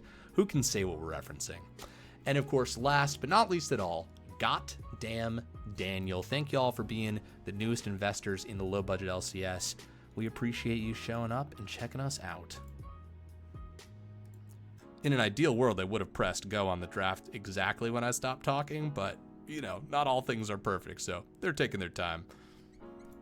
Well, that's why it's low budget, and I gotta say, goddamn, it's an absolute pleasure to share this League of Legends experience with you all. I'm so thankful to be invited to be a part of it, and I'm so thankful to all of you to continue to support the league and make it grow and become better every day. I'm gonna be sharing some recipes, but it is sadly, LeChance, that time that I warned you of. Yes. In which if we had a straight banger and things went to game 3, let alone a 50-minute game 2, that I might have to dip out a little early. And so it is with an immense amount of regret and sadness that I have to say goodbye for now, but that I will be back and I will be sharing my barbecue and sauces and pasta with you, and hopefully some more great League of Legends action here at the LCS. Absolutely, assuredly, we'll be seeing more of you on stream as the season goes on. And thank you so much for joining me tonight. Good luck in your scrims. Absolutely. Thank you so much. Let's go Forge Esports. We're going to get something done tonight. Hell yeah. Check you guys later. Peace, man. That was Jurith, who was so kind to join me tonight. Their casting debut, and they did a fantastic job. I believe that was the first game that they cast on stream before. Maybe I have that wrong, but they did a fantastic job. And as said, we'll be seeing more of them later. Oh, silly me. Oh my god. Oh my god. I've never seen this before in my entire life. The predictions were 100%. Wait, what happens? How did none of you take the under? They were 100% in favor of Team Fried Chicken winning. Nobody voted for the Glue Eaters. Shame. Shame. This would have been the payout of payouts. Okay, I don't know what's going to happen when I click this button. Do the channel points just go back to you? If you happen to vote on Team Fried Chicken in this last game, let me know what happened to these channel points. Okay. Do I take a screen? Nah, it's not worth it. Okay. Predictions have ended. Goodness gracious. Also, another new follower, newest investor in low budget LCS, Retroid98. Thank you so much for joining us. And I'm going to step away for a brief moment, but I will leave the draft up so that when they start, y'all will see it happen right away. Be right back.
Okay. I am back. Never Saw asks, who is winning? Well, right now, Never Saw. And between you and me, you've shown up at an extremely exciting moment. They're tied. Team Fried Chicken won game 1, and the Glue Eaters won game 2. Now, contextually, it's also important to know that both of these teams have been in the league for a really long time, and both of them have played at the highest level for a very long time. And there are no shortage of recognizable and powerful, experienced players in these lineups if you've been hanging around the low-budget LCS. There's no reason you should know any of these people if you haven't, and that's okay too. So, as it currently stands, nobody's winning, but the momentum potentially could be on the side of the Glue Eaters. Best of threes. It's the shortest a series can really get while playing multiple matches. And if you believe in that momentum, then yeah, Glue Eaters just came back and won a really hard-fought victory. 50 minutes, grinding them down, team fight after team fight, barely scraping by 1,000 gold lead. But they got it, and they did it, and they won it the hard way. Paid the iron price. All you Game of Thrones fans out there. Game of Thrones, different book, not as good. Just a lot of numbers in it. But we are in the draft, and I'm going to level with y'all. My knowledge of League of Legends is extremely surface level, which is, by that I mean, exactly what I see is what I know. Oh, hell yeah. Yeah. All right, baby. I got backup coming. Delightful. Hello. Oh, yes. Please, folks, welcome to the stage. Old No Name, my captain, not yours. Oh, Captain, my captain. Well, welcome to the desk, man. Thanks so much for popping in for game 3 here. Yeah, no problem. How's it been going so far? Brother, it's been crazy. Game 1, I just said all of this, so I'm just gonna say it again. Game 1, Team Fried Chicken, early lead. We're talking sub 60-second team fight. They come out with 3 kills. It's on the mid laner and the ADC, and brother, they're fighting, they're throwing punches, they're ducking and dodging, they're slipping, and they just take that momentum and they roll it all the way to the finish line. Probably 25-minute game. Glue Eaters do a great job of staying in it as much as they can, but there's just a lead that is insurmountable for Team Fried Chicken.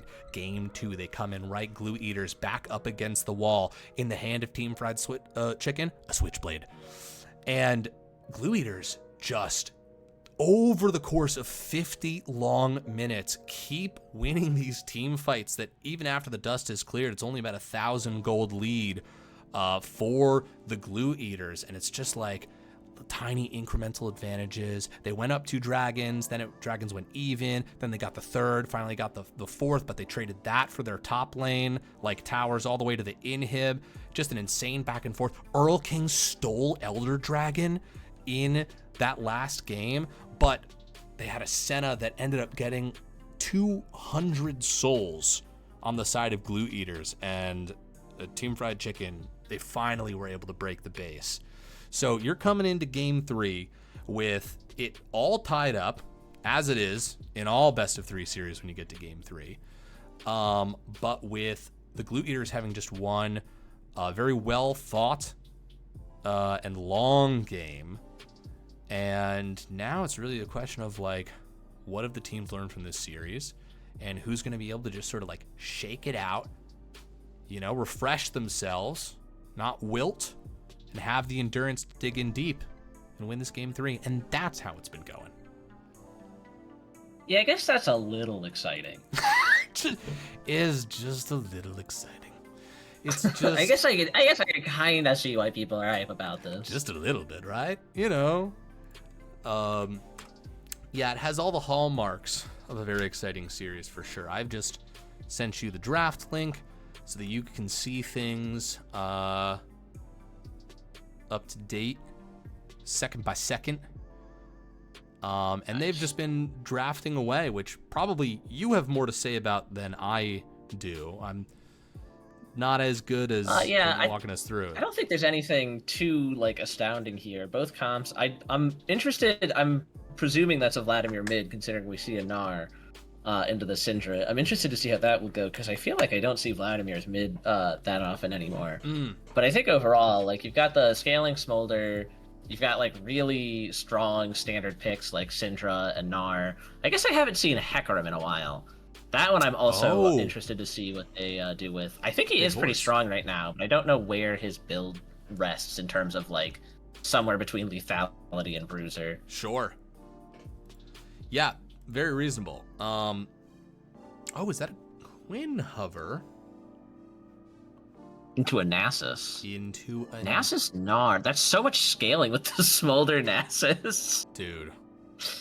Glue Eaters was just on the end of feeling the power of that scaling Senna. I wonder if that influenced their decision here. Yeah, I also that means that it's a set jungle. I had been presuming it was a set top, and I haven't seen like anyone play set jungle other than myself for like 4 seasons. It feels. Ruffian's asking, is that a Nasus jungle? And I think there's no one better to estimate that than you. I don't think so. I have played a good deal of Nasus jungle, probably like more than most people would, and it's like really abusable early. I mean, like, you could make the call that Team Fried Chicken like doesn't know that, because it does stack crazy fast. It stacks like, I'm gonna say 1.6 times as fast as like a top Nasus in like optimal conditions. But like, it doesn't matter, because if they can like send a dude after you in the jungle, it becomes like a big problem for you really fast. Yeah, I can only imagine.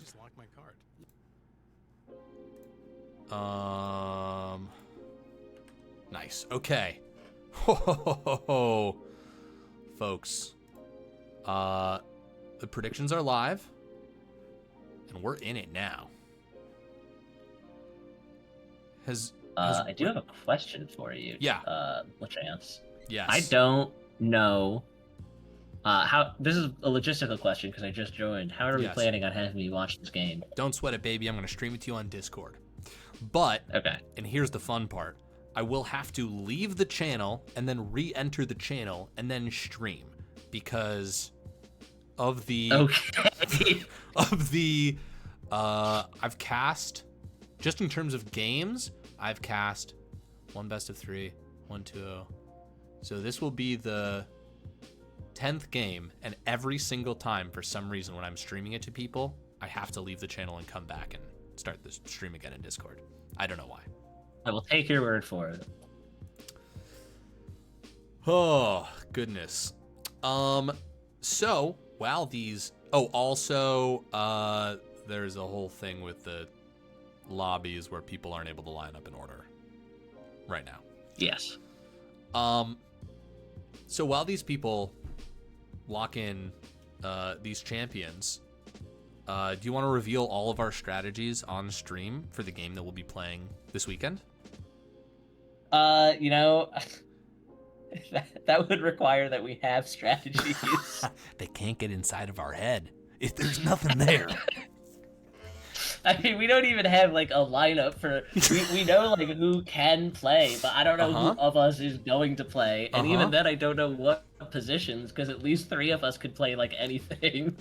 So I don't even have strategies to reveal for our own team. Yeah, get ready to be on the business end of a LaChance that opens up op.gg to figure out what to play. The only thing I can confirm is that we will be doing at least one out-of-the-box thing, which really is not much information if you're facing Sensei Randalls. If anything, that's just telling people that it's business as usual. Yeah. You know, it'll be good. Good times will be had. Yeah, I am curious to see where this Vladimir goes. Almost certainly. Are people playing on top right now? Was that a thing? Vladimir? I mean, he's generally, like, he could go either mid or top, but he hasn't been like outstanding in either role for like a while, from what I understand. It's just, do you want Vladimir in this matchup because of like the massive E damage? Mm-hmm. Mm-hmm. Yeah. That said, who is the other possibility for mid lane if it's not Vladimir? Yeah, no, it's Nar top, so I don't think it could be. I think it has to be Vladimir mid into the Syndra, which is not a matchup I know too much about. Yeah, I mean, we can like imagine that like the pool of Vladimir is going to be helpful in dodging Syndra ults, dodging Scatter the Weaks. Yeah. But yeah, I mean, we're gonna learn a lot about it. It's kind of Real soon. We will. It's kind of interesting to watch. Uh-oh. We do have some info from what's the Oh, is there a lobby? Oh, lobby issue. Classic. No, I think they just picked the wrong thing. It's so funny. Yeah. The other thing about Vladimir. Oh, yes, we have some good info from the chat. Puppy Sith says that Bondi permabans Vladimir in flex queue. So it might just be that the other team picked it so as to, you know, maybe freak him out a bit. Just a personal jab. Okay, I like that. I like that a lot. It is interesting because Earl King's going from like Azir, who's this high flying, you know, kind of insane skill expression champion, to Vladimir. Not that Vladimir can't do awesome things, but yeah, it's a different speed. It's a different speed. Oh, Wait, for sure. Is that Earl King? Yeah. Never. I do saw. think it'll be a banger one way or another. The team fighting with Nasus Smolder should be like really crazy late game. Mm-hmm. The moment that you get like damaged by the enemy team, things will get really scary really fast if you can't back up fast enough. Yes. Yes. Yeah, never saw. This is Earl King. You should check out the VOD, by the way, when we do eventually put this on YouTube, because these last two games were absolute bangers.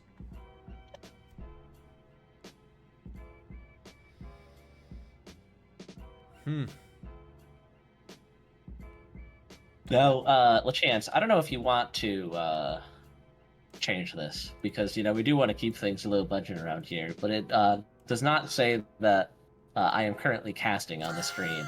You know what? That was of interest boy. to you. Yeah, sorry. I was just I'd spent the last 50 minutes screaming, and I definitely could have been editing all of the things that I'm supposed to. And you know what, folks? I'm just going to take you on a little ride with these people. Pick their things. Because I also have to change a little scorecard, so that anybody who shows up in the middle of the game can understand what's going on. Behold, a black screen. Okay.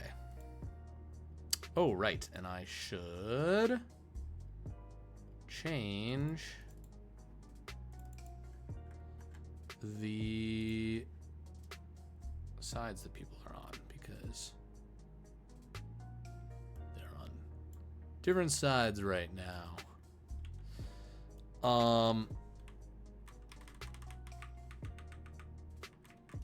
Yes. Okay, delightful. Wait a minute, is that a We Teach League assignment? Never saw. It absolutely is, and I was just thinking that I hadn't given them a good shout out this game, and I will do that Another in friend. just a second. Okay, so, oh shoot, God, this team name is so many letters.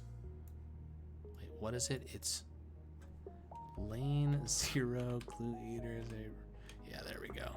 Okay. Okay. Only Delightful. the most professional ad reads. The most professional ad reads. Get distracted 2 seconds into it. Yeah, we teach League, as it says there. Is a climbing course. It is a service that can help coach you to whatever your League of Legends goals are, especially if they include getting better at the game. And maybe you've been stuck for a little while. You're looking for a way to improve.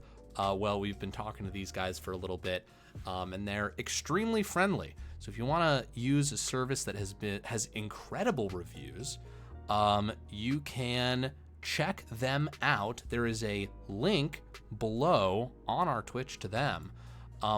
But if you're deciding to do that,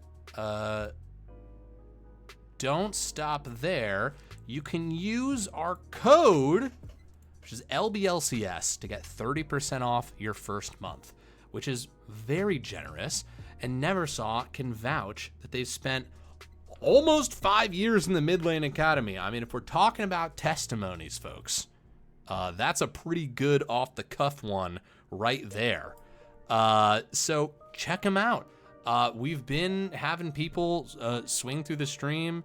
Neversaw is not the first person to be like, oh snap, I recognize them. I use them for this, I use them for that. Had a good experience.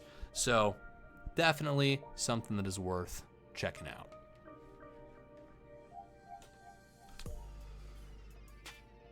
Oh my goodness.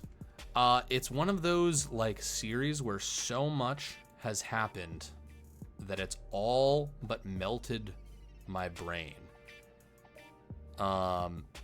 Went from high plat / low diamond to low grandmasters, learned so much over the years. Goddamn. Hey, it's Demero, about 18 months in MLA for me. Goddamn, guys. All right. I mean, it's looking good. Listen, depending on how poorly I perform this Sunday, maybe I'll have to pick them up. Maybe I'll need some tips. We'll see. It's been a minute. Gotta dust off the old League gloves. The gloves that I wear while I play League of Legends. Do you have League gloves? Of course, man. I have a different pair of gloves for every video game I play. I have about 140 pairs of gloves. I store them in my glove room, which is, of course, as I'm sure you know, a room dedicated to the gloves that I use while I play video games. Each of them made from a different material. 140 different materials, you say. How gross do the gloves get? Pretty gross. Pretty gross. I don't know how to take care of all of them. It's doing bad things to my skin. But it's worth it. Oh, I should get a glove box. Thank you, RK Waterski. You're absolutely right on that. That's my bad. I said, I heard they were made from endangered species. No, they're not made from endangered species.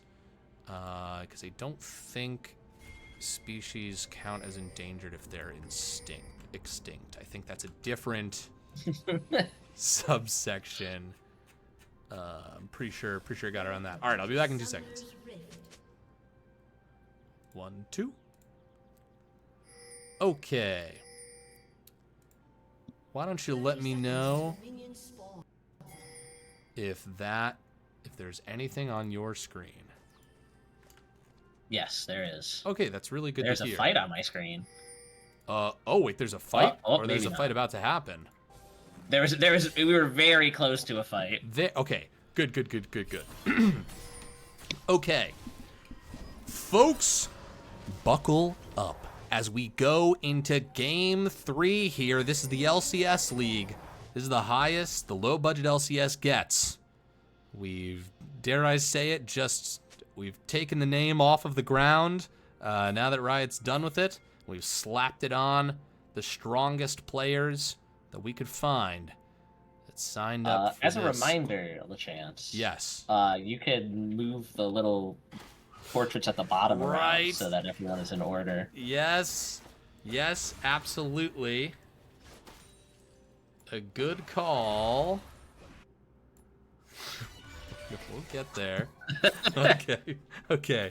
All right. Perfect. Thank you, Little Robot Man. Also, Little Robot Man, I believe you said Little Chance Looks before, and there was a lot going on. I apologize. Thank you so much for showing up to so many streams. You are just fantastic. Okay. So we're back in it. So, No Name, you haven't seen quite as much of the drama play out, but the good folks at home, those of you who have made the mad decision to spend your evening with us and have seen this whole thing play out, might pick up on the themes here, and I will do my best to point them out. What are a couple of things I can mention? One, Bondi had a huge performance last game on that Senna. Absolutely key. Zezion played Maokai last game. An insane job tanking that front line. Earl King had some massive plays as well. And this back and forth in the bot lane. There's been a lot of action in the bot lane. And so we're seeing people on some radically different champions down here now. So we'll see how it all comes to fruition. But as it stands right now, oh, also, both games have, like, happened at a fevered pitch. We have not had a slow game yet, and there have been tons of fights. Like, there's one maybe happening in the bot lane. Nope. So we'll see. We'll see if Game 3 kind of changes the pacing of anything. Yeah, I will say, I think the lanes have actually been so even up to this point that I've never seen the directed camera fly across lanes so rapidly. Yes. I think it Yes. transitioned from top to mid to bot to top to mid like 5 times. Absolutely. Just basically being like, okay, everyone's doing pretty good here. You take a little bite of everybody. That being said, there's actually a pretty big gold lead for Team Fried Chicken right now. And where is that coming from? Is that in the jungle or is that just across CS around? Oh, top lane. That's where it's going, of course. Nar's got that range. Yeah. Look at this. Low mana bars. That's the flash alive going in right here onto Vexrax's Bondi. Gonna fly forward. They do get the stun. They're gonna pull back. Oh, no follow-up, but Hecarim is behind that set of the mid lane. There might be a fight there as well. Yeah, whoa, way to call it out, old No Name, as a fight is going to break out, or at least they're gonna attempt to. Very nice scatter the weak, and nice Stallion looking for it. That's first blood going to Proto. I don't think we've seen that yet. So Proto's gonna get a little bit of extra cash to play with to push Earl King back. Yeah, I also didn't consider how confusing it's going to be to have the person who's facing the Hecarim be called Stallion. Yes. Yes, it would make a lot more sense if Aspera ad Astra was playing Set instead. But here we are. With that said, I do think that's a pretty big deal because Set is definitely a character that likes to get accelerated in my mind. Mm-hmm. So having that early advantage in the jungle with Hecarim having gone down and had to having to walk his way back from base, I think is definitely something that you like to see when you are the Set in this matchup. Yeah, you play a lot of weird shit. I mean, not that Set is kind of like, not that Set is kind of weird here. That's one way to put it. Yeah, you know. But what are Set ganks kind of like? Like, is Set here to pull off ganks, or is Set here to just be like a dominant figure in the jungle? I'm not super familiar with how it's supposed to play. Yeah, I will say, like, the ganks are a little awkward because you just kind of like Q to activate the move speed on enemy champions, and then like hope you get an E range. Sure. So like you just generally run at 'em. you need to be behind them to start with to have like a successful gank. Mm-hmm. But in all, he is just Set, so he's just a giant pool of health no matter what. Yeah, that's totally fair. Another giant pool of health, Alistar. We've seen multiple really positive Alistar engages here. Bondi looking for an angle on Vexrax. One or two more autos might actually do it. Whoa! Alive, going in deep. But Stallion's here. Speaking of, here's the Set gank we've heard of, and he is behind at Astra. Ooh, does he have the grab? He's gonna flash for it, but he didn't have the damage to pull it on. By the skin of their teeth, Team Fried Chicken is gonna walk out of there with some low-looking health bars.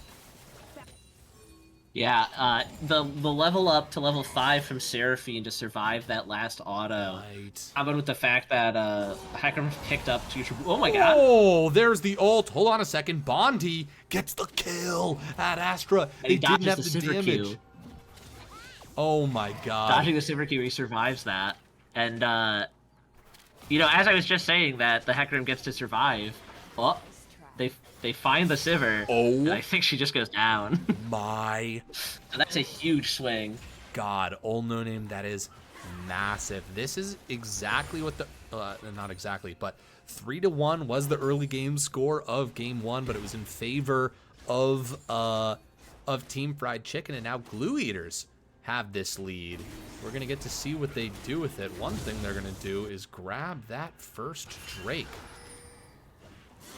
Yeah, I will say that also means they get the Feat of Warfare. So in terms of the upgraded boots, they also have a huge lead on that because now they can always just take the option of going for objectives or getting a tower to secure the rest of it. Oh, yeah, that is going to be massive.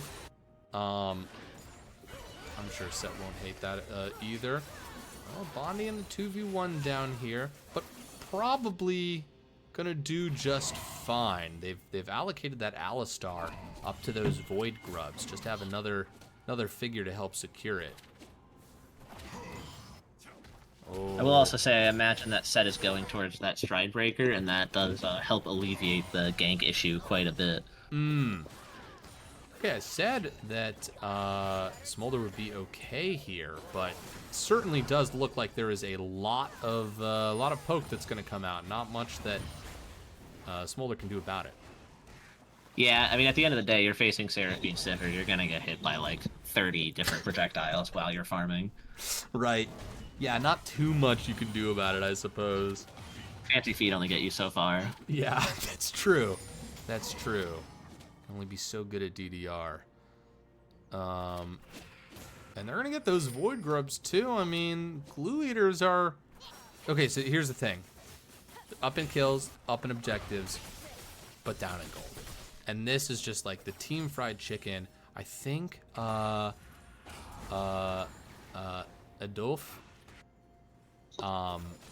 had 400 farm last game. Like, just like was farming like a maniac the entire time. So I mean, their fundamentals of farming have just been incredible on Team Fried Chicken. I do also think that on Glue Eaters, you're fine being down that gold in this circumstance. Because not only have you traded it for objectives, but like you're also the NASA Smolder team, you know? Like you expect to be taking a couple early hits. So like honestly, being negative 600, having gotten every objective on the map is like not something that you're too concerned about. Sure, that's actually pretty sick. Yeah. What you're saying.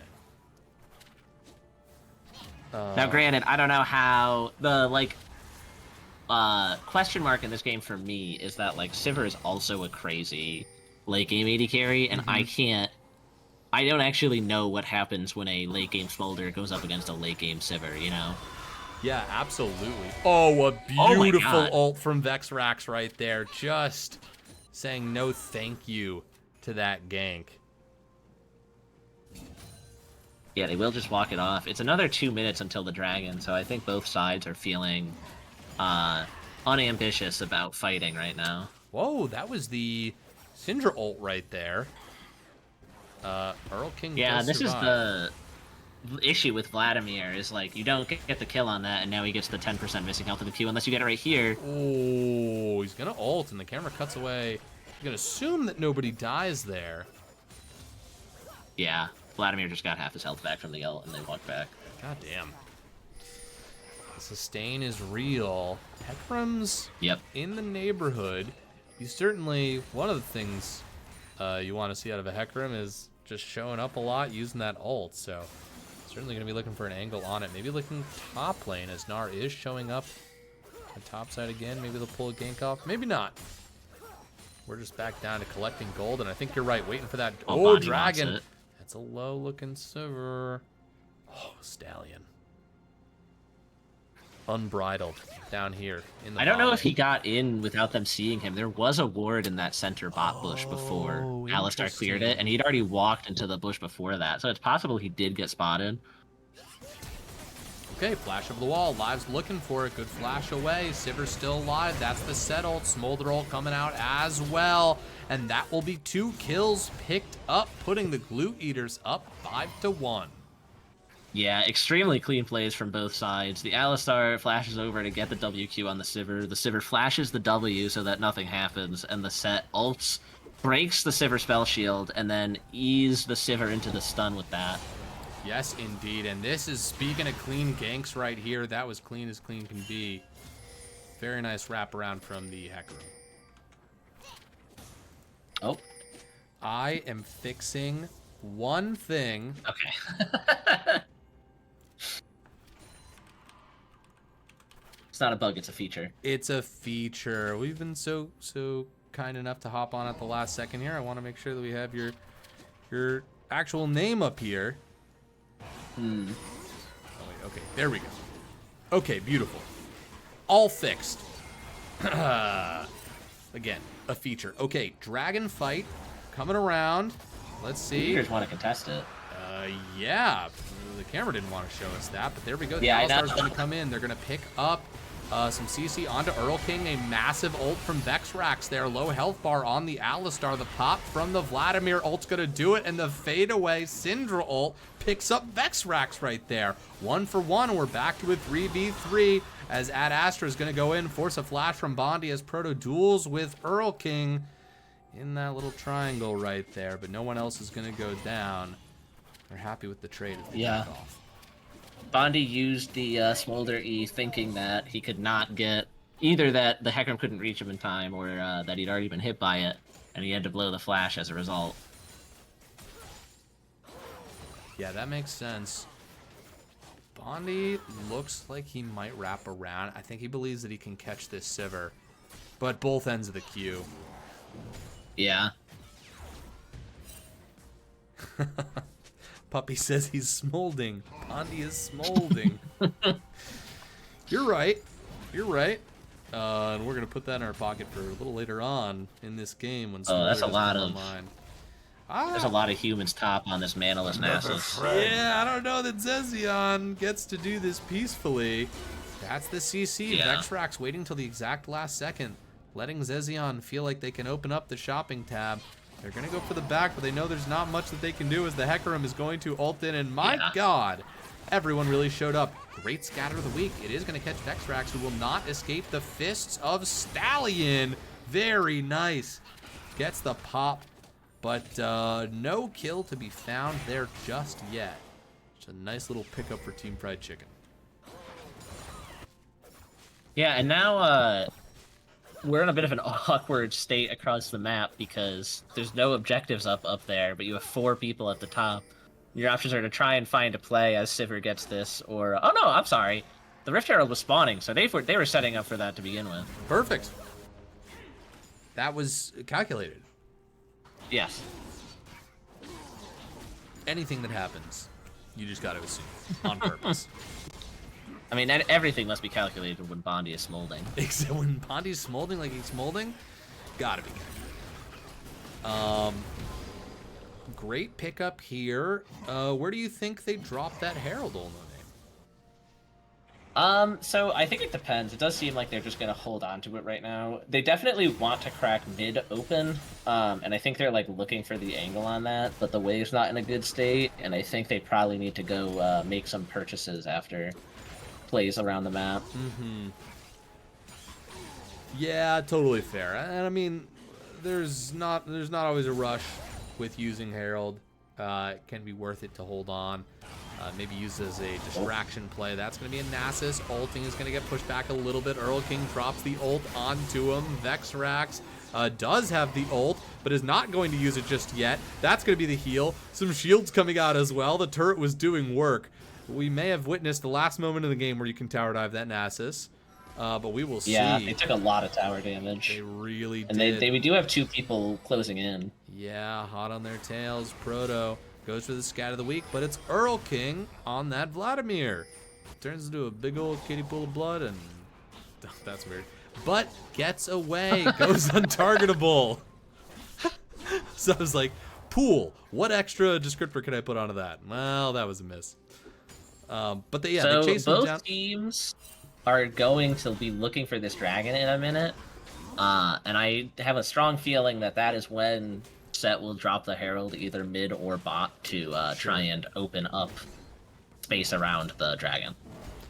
Yeah, makes a lot of sense. And no surprise, we've seen these two teams just absolutely nail it when it comes to like macro plays this series. So they're staying in good form as we crest over that 17th minute mark. Also, stack check. How many stacks do Smolder and Nasus have? Great call. We'll start with Smolder. 166. That's like 10 a minute. Jesus. And Nasus at 204. Okay. So he's a little behind where he wants to be, but that makes sense. Yeah, I think that's he's been in a harder position right here, and this is going to be an interesting fight as Earl King goes invulnerable. Whoa, alive, taking so much damage. That Alistar having to pop that ult to prevent from dying right there. Proto on the backline, but has to find an angle right there. Stallion making her way into the meat of the team fight, just doing so much. Now Proto, the target of it is the lines collapse back, and now Scruffy trying to solo out this Syndra. The ult does get dropped, but that last auto will do it as Zezion now in the mix. Both top laners really making a meal of this, but outnumbered Zezion healing up with every Q will go down as 3 members of the Glue Eaters, maybe a 4th. Oh my god, are we about to see an incredible escape? No freaking way. Fast and Furious kicks into gear as Stallion hops in and rides that Rift Herald to safety. Yeah, and as Ruffian in the chat points out, this Vladimir is definitely starting to get scary. Yeah, it's gonna be a scary vampire. And another dragon's gonna get picked up here. Stallion might want that steal. Yeah, it's definitely possible. Let's see, 3,000 health on the dragon. They're outnumbered, but health bars are looking better on the Glue Eaters. Blue team's gonna get it. Very nice. Alive, pushing him back. Earl King walking forward. Puppy saying this is the Vlad that Bondi target bans. Come back from Bondi's nightmares. Earl King doing their best impression of the person you're always afraid of in solo queue. Yeah, both teams are just going to back off there. They don't want to risk it. What's the other team other than Glue Eaters? We're very professional. Team Fried Chicken. Fried Chicken. Yes.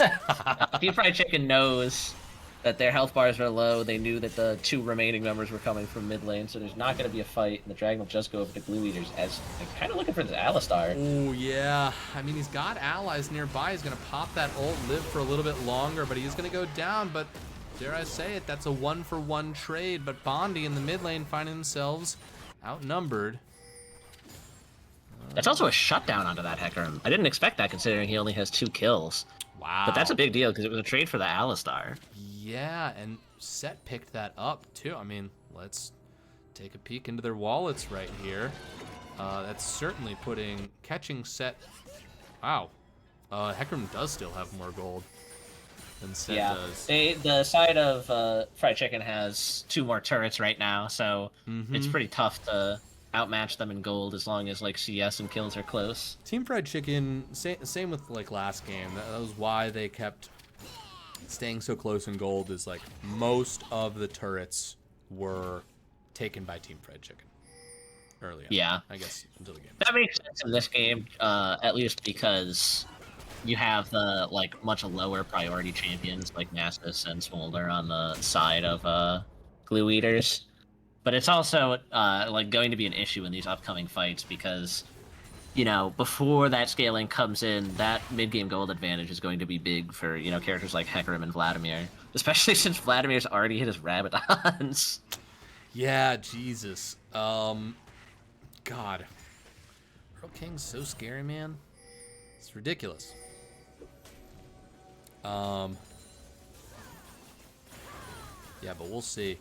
I mean, you know, we're into that mid game here, so still a lot left that can happen, but that gold lead looking pretty good for Team Fried Chicken. Set bringing somebody back right here as Hecarim gonna try and ult their way out. A teleport coming in. Earl King, God, chunking Syndra so much, and Alistar even with the ult taking a lot of damage. Team Fried Chicken can sense that they've got the edge here, and Bondi sort of found themselves in a frontlining situation. I don't know if they're going to be able to get out of this. That's going to be a flash. They're going to try and get out. Very nice cleanse onto that stun, and Earl King is just on them right now. They're going to take out Smolder. God, that's why Vladimir is so difficult to deal with, but Zezion showing up. Big raid boss energy, glowing, but even now they realize they have to turn and run after getting one kill right there. Even the heals on the Qs are not enough. Mind your P's and Qs, as that is going to be the Nasus that gets dropped, and 3 for 1 in favor of Team Fried Chicken, who are quite simply going to turn back and have themselves a nice bowl of Otacon. Yeah, it looked good for Glue Eaters for a little while. At the start of the fight, they got the backwards ult on the Hecarim to pull him into the team. But the Vladimir being there meant that so much damage could just go down onto that pool of carries. And Bondi wanted to extend the fight because he hit his 225 stacks there and he felt strong. But with the healing coming out from Fried Chicken, that there was just not enough damage in the world to take them out. And the final ult from Vladimir the final E from Vladimir just dealt so much damage. You'd be mistaken for imagining that the damage was coming from an ult based on what was going on, but yes, no, absolutely. Yeah, just a cavalcade of damage coming through. But Bondi continues to play Smolder. Let's do a little stack check here. 256? He's got like 12 a minute. Turns out a couple of these guys know what they're doing. Zezion is on 336, so, you know, making headway. You just got to make sure that number keeps going up, and Zezion's just going to do what they can here as the ult gets dropped in the 1v1. Very nice, ulting on both sides, that pop of damage, but Zezion withstands it, and now it's just going to be coming down to rapid Qs. A little bit of healing coming through, but my God, that vampire is difficult to kill. He's thinking about going to the dive, but very interesting back and forth right there. Nasus maybe the only person who can go toe-to-toe right now with the Vladimir, as a third Drake is picked up for the Glue Eaters. Yeah, that was a fight of 2 champions with a lot of healing with no heal cut. Yes. I think they may have traded 20 Qs in all. Yeah, absolutely. That said, I do think that there's 2 things that are notable about that. One, the Nasus did that with absolutely 0 MR. So if he picks up like a Spirit Visage or something, that fight becomes a lot scarier for the Vladimir. But 2, you know, whoever picks up heal cut the next time, I think has a huge edge in fights generally. Because like the Hecarim, the Seraphine, the Vladimir, the Nasus, the Alistar, the Set, even the Smolder ult, there's just a lot of healing in this game in general that you want to be shutting down. Yeah, no, I think you're right. I think that's going to, you know, find its way into their builds almost assuredly. But we'll keep our eyes on it. Yeah, because it's a question of when. If one team gets it for a team fight and the other doesn't, that could make a big difference. Yeah, totally. Next kind of big objectives. I mean, the Baron is now on the map, but it feels a little early to be making a move like that unless you really win a significant victory. And we've got 3.5 minutes till this next dragon, but that dragon is Soul. Oh, Scruffy going for the 1v1 into the Q. Nice combo. Good scatter of the week, but just a clean Gnar play from Scruffy, putting themselves to 3-0-4 right now. It's a great stat line, especially for Game 3. But we are not done. Yeah, I think we're going to see another Vladimir Nasus fight in the top lane. But the rest of Fried Chicken's going for this Baron, it seems. Yeah, absolutely. They do get that pick. That's the Hecarim ult coming in right here. And the, wow, a huge ult coming across the bear, charming everybody. But Zezion's here, ulting their way, trying to get those Qs off. They are going to pop that Smolder. The Smolder is gone out of the fight now. I don't know how the Glue Eaters contest this. Their thickest people are alive. Have they stopped the Baron? Maybe. Ooh, Zezion. Nice. Doesn't get stunned there. But does slowly get killed. That does mean that Fried Chicken does not go on the Baron, though. Yes, they have stopped the play, which is, you know, pretty solid, quite frankly. That said, I don't know if they like losing their... Ooh, that's a lot of damage. It is a lot of That's damage. a lot of healing. Jesus. Yeah, Come on. I don't know if they like losing their mid-inner in exchange. That's not necessarily like that much better for them, because the play overall ballooned from, I think it was like a 5.5k gold lead for Fried Chicken before this. Yep. And now it's 7. Yeah, Glue Eaters are in such an interesting spot because, you know, Soul's coming up here. Yeah. But you're gonna have to stand and fight against this team that is increasingly getting harder to kill. One more auto would do it. They got it. Very nice. I think the thing with having Soul Point here, though, is that if you play it right and you seem interested in the objective, but you could really just buy time for Smolder and Nasus to farm, then like that's your angle back into this game. I think you're totally right. If you can buy an extra wave or two, just like, Yeah. you know, that is massive. Let's do a little stat check. 312 for 312. Bondi. Wrong champ. And then 420. 420. Let's blaze up. For Nasus. So. Whoa. The camera just... Oh, it's because we were checking the stacks, isn't it? Well, Classic. my bad, fam. That probably would have been cool as hell. Who died up there? That was Scruffy. They brought 4 people. God, just imagine it. Again, theater of the mind. It's important to grow your imagination. And that's how much we care about you here at the Low Budget LCS. They do lose bot outer for that, but I actually think that, I mean, like, it's never usually a great trade to go, like, person for turret, because then you lose all of the pressure on the map from your turret permanently. But also, like, they were going to have trouble protecting that bot inner regardless. Yeah. So I don't think it's a trade they're too unhappy about. Nice, trying to get that smite in the slow, but Hecarim's too damn fast. Aspera ad Astra.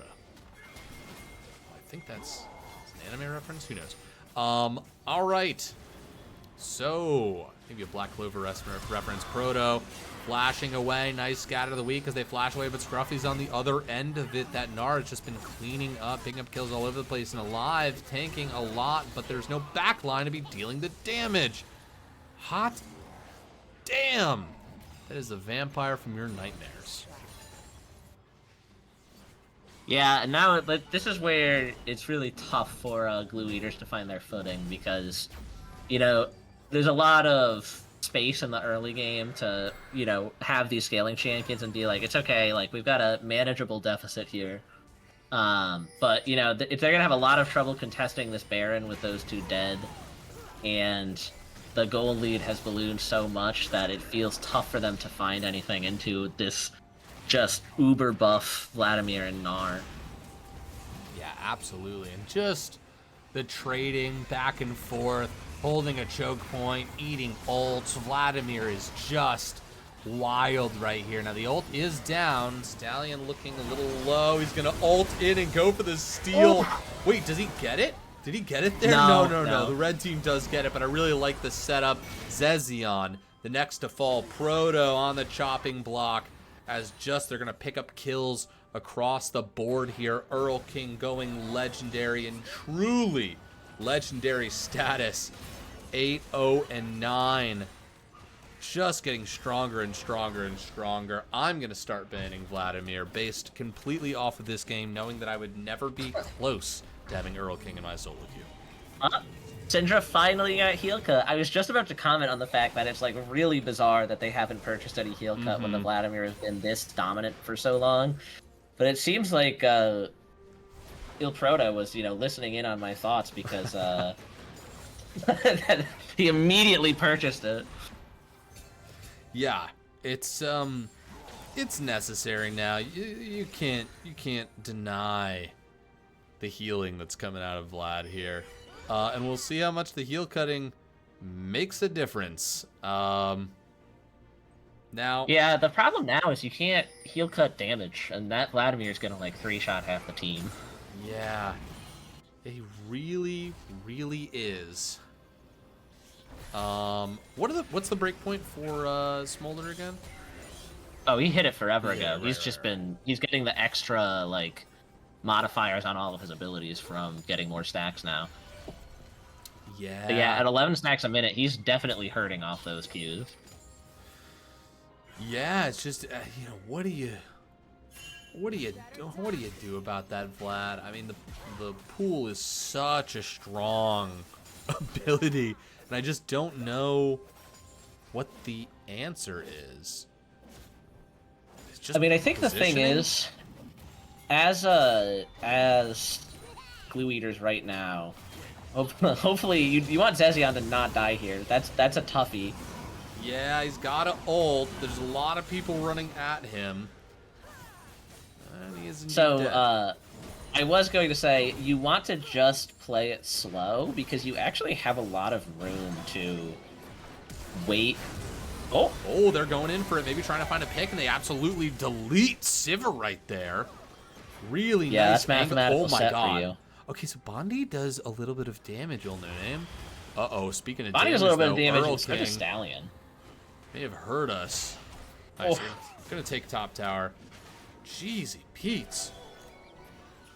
Yeah, Stallion Yeah, this is too. what's concerning about Zezion going down there. It was going to be tough regardless, but you're trying to lose as little as you can during this Baron, because you have 2 more dragons until like you really have to fight them. I guess you have to fight them at Baron and like try to go for it, but if you can delay this game for 10 more minutes, then the gold difference starts to become irrelevant.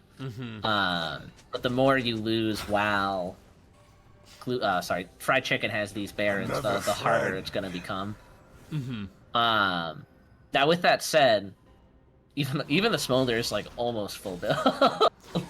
Yeah. So that logic only extends so far. But I do think that is their way back into this, is to just keep scaling up while these waves are like barreling at their base, and just not really try to contest this upcoming dragon. Yeah, I Because think that scaling is what needs to come in for them. No, I think you're totally right. I think, that's one of the things that people can recognize about being up in dragons, is that your reward isn't even necessarily the soul. It can also be time. Oh my god. Yeah, The splash off the Bondi Q is insane. Crazy. Dude, he's smoldering. He's smoldering. Little robot man Interestingly, sings. he's not going for percent armor cut as his last item. I guess he feels like he needs the Whoa! Guardians. Papa! Mama dragon. That's call. Seraphine heal.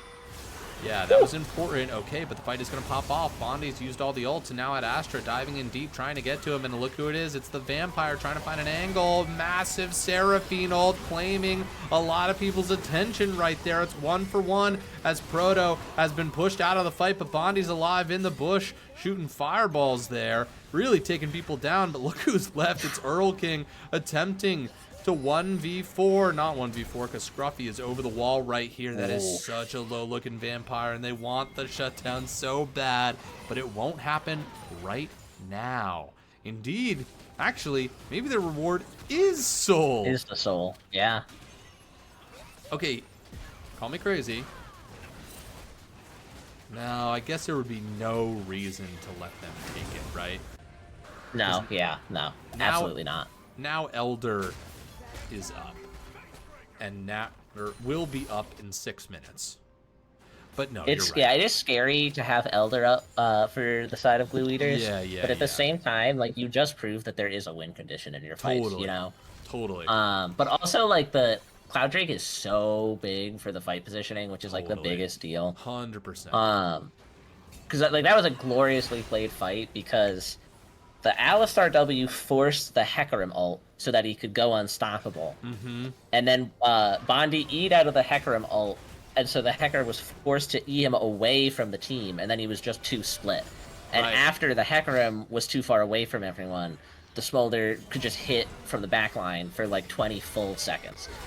Oh, Sivir maybe in a little bit of trouble right here. Takes the time to throw a cube backwards. They actually get out Alistar's pretty low. well. Yeah, Alistar took Yeah. a lot of damage there. Wow, and somehow Team Fried Chicken have found themselves with positive positioning on this Baron. They are just going to go straight for it. They do still have a 10k gold lead, so it does make sense. But Yes. it's going to be tough for Blue Eaters to survive another Baron. I think they know that. Yeah, I mean, they're in the pit. Smolder, this is their bread and butter. As long as they can kite back far enough, keep your eyes on Bonnie on the right side of your screen. But Zezion's just going to get melted in the middle of that team fight right there. Earl King has used their invulnerability, and they've gone golden as well. But Bondi, untouched, low health bars. Look at that. The Elder proc coming in from Smolder there. Smolder passive, I mean. Proto on the run. Goes golden, buying time. But just look at Scruffy getting chased down. Bondi. Ooh. Will they press the issue? Jeezy Pete's. That is a lot of damage coming through, but this is a trap as 3 people spring from the bush. Bondi kiting as best they can. They take out 1, but they go down. Wow, that was like 10 health off the execute for Hecarim. Yeah, that was crazy. Stops the Baron, though. Stallion is here. The Hecarim is low. He does have a honey fruit. But Earl This is an King's awkward situation for all of the teams. here. I think Yeah. Stallion wants this bad. Mm-hmm. Yeah, they really want to take this. Teleport's coming in. That's Nasus. Okay, showing up just in time, actually. A Wither's going to be huge here. All right, yeah. How much are those Nasus Qs doing? I feel like a Nasus Q could have put the Fear of God into that Sivir. if Yeah, not no, killed them. totally. God, I love playing Nasus so much. Just like play your little mini game and get rewarded for it. 603 stacks. So looking pretty. I thought you were good. talking about the Smolder, and I got so scared. No. But let's see how far off we are. 478, dude. Not Wow, like that's messed super up. far away. Yeah. Yeah, I mean this is 478. What? That's like 12, 13 a minute. 14? What the? No, it's like 12. It's like 12. But still, what the heck? Yeah. Yeah, this is oh. This is wild. God. Bondi just walking up. Oh. Waving that the makes cues sense. around. I will say the lack of percent You think that's going percent to come 8 into play? damage on Smolder does concern me. I'm not a big Smolder player. I know he has a good deal of true damage. I just don't know if it's enough that you want to shirk that, especially when you can get Mortal Reminder and get the heal cut as well. Puppy, we've got news here. Bondi is actually an AI that turns Smolder Qs into Smolder stacks. Pretty sure that's true. God damn. Well, this game is certainly coming towards its climactic end one way or the other. So thank you so much for everyone who's stayed with us all night here. Another long game, over 40 minutes. Zezion, the target of not a small amount of aggression as Bondi, the rest of the team is showing up. That's going to be the Nasus taken out of the fight, and the Smolder ult doesn't kill anybody, and now they're going to dive for Bondi, who is going to get hit with a bunch of stuff. He's going to try to cleanse it, but everyone's trying to get deep onto Bondi, who still lives through all of it, and in fact, it's Ad Astra who gets taken down, and now alive, running back, but that is a low health Smolder, that is a low health Alistar. Can't find somebody on the Blue Eaters who doesn't have low health right now, and Bondi does get taken out of that fight, and then it's Alistar, and now Stallion is going to go down as well. As I continue to be able to tell the truth as long as I speak slowly enough. Proto left alive.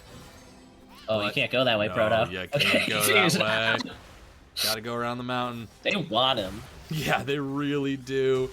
They really, really, really do. They've got waves. They've got waves. Can they? Naz is up in 7, but then no one's up for 24. I think they might just go for the end.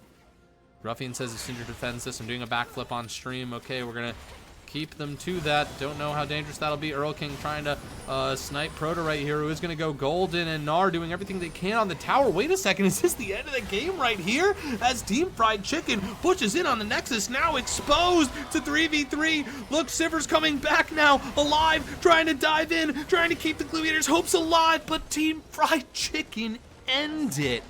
Oh my God, what a frickin' series. Oh. Yeah, that was pretty insane. close. The smolder damage really got pretty crazy at the end of the game. I was just so used to game 2 where like every team fight resulted in like it was just never enough to end the game. But they really, really capitalized there. My goodness. Let's take a look at these damage charts. Oh, what a surprise. Smolder topping the damage charts by a lot. Yeah, I think each Q was doing like, I don't know, 1,000 per person, and he was usually hitting 3 people. Yeah. Do you have a minute for potentially a quick interview? Yeah.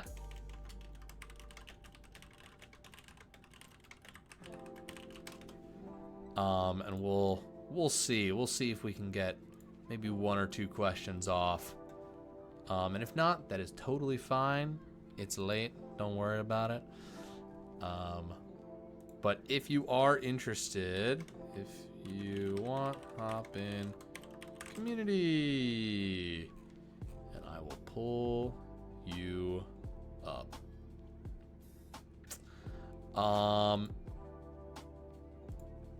Yeah, goddamn, insane.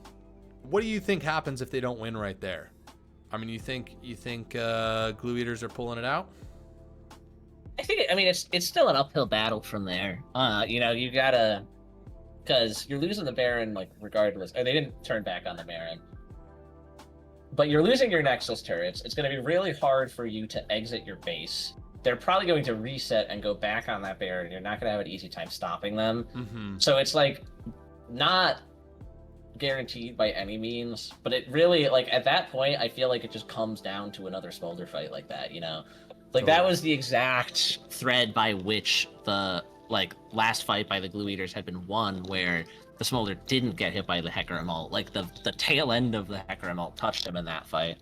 And, you know, then Bondi was out of commission for the rest of it, basically. Well, we'll be So able I to get think that's, like... Yeah, is there an interview? Yes, indeed. We'll be able to get a first-hand account from Earl King, who I have just ripped away from their conversation with absolutely no warning at all. Earl King, welcome to the desk, and congratulations on that win. We're going to do a super quick interview, but before we ask you anything pointed, how are you feeling after that series? Bit tired. Oh my god, I don't think most games. Pretty sure like right? those last 2 games were basically 2 games each. Seriously. Yeah, those were like long slobber knocker fights. I mean I'll toss one out about just like game 2. I mean, game 2, it just felt like every team fight was to a standstill. It was crazy. Like huge, like what was that, like plus 50-minute plus game. So after game 2, a game like that, which was just so long and grindy and drawn out, and you guys had a very quick game 1, what was the team conversations going into game 3? How did you guys adjust after it went to game 3? I think the adjustment was I stopped taking Scorch and started taking Gathering Storm. Totally. No, but actually we decided it was like, okay, maybe we just play full scaling. We did the Sivir Seraphine Vlad. Mm-hmm. We're just like, okay, if they want to do nothing and scale, we will happily do nothing and scale alongside them. Which- 100%. Honestly, should have worked in game 2 as well, considering he had Yunara plus Azir. But God, son, it's disgusting, champ.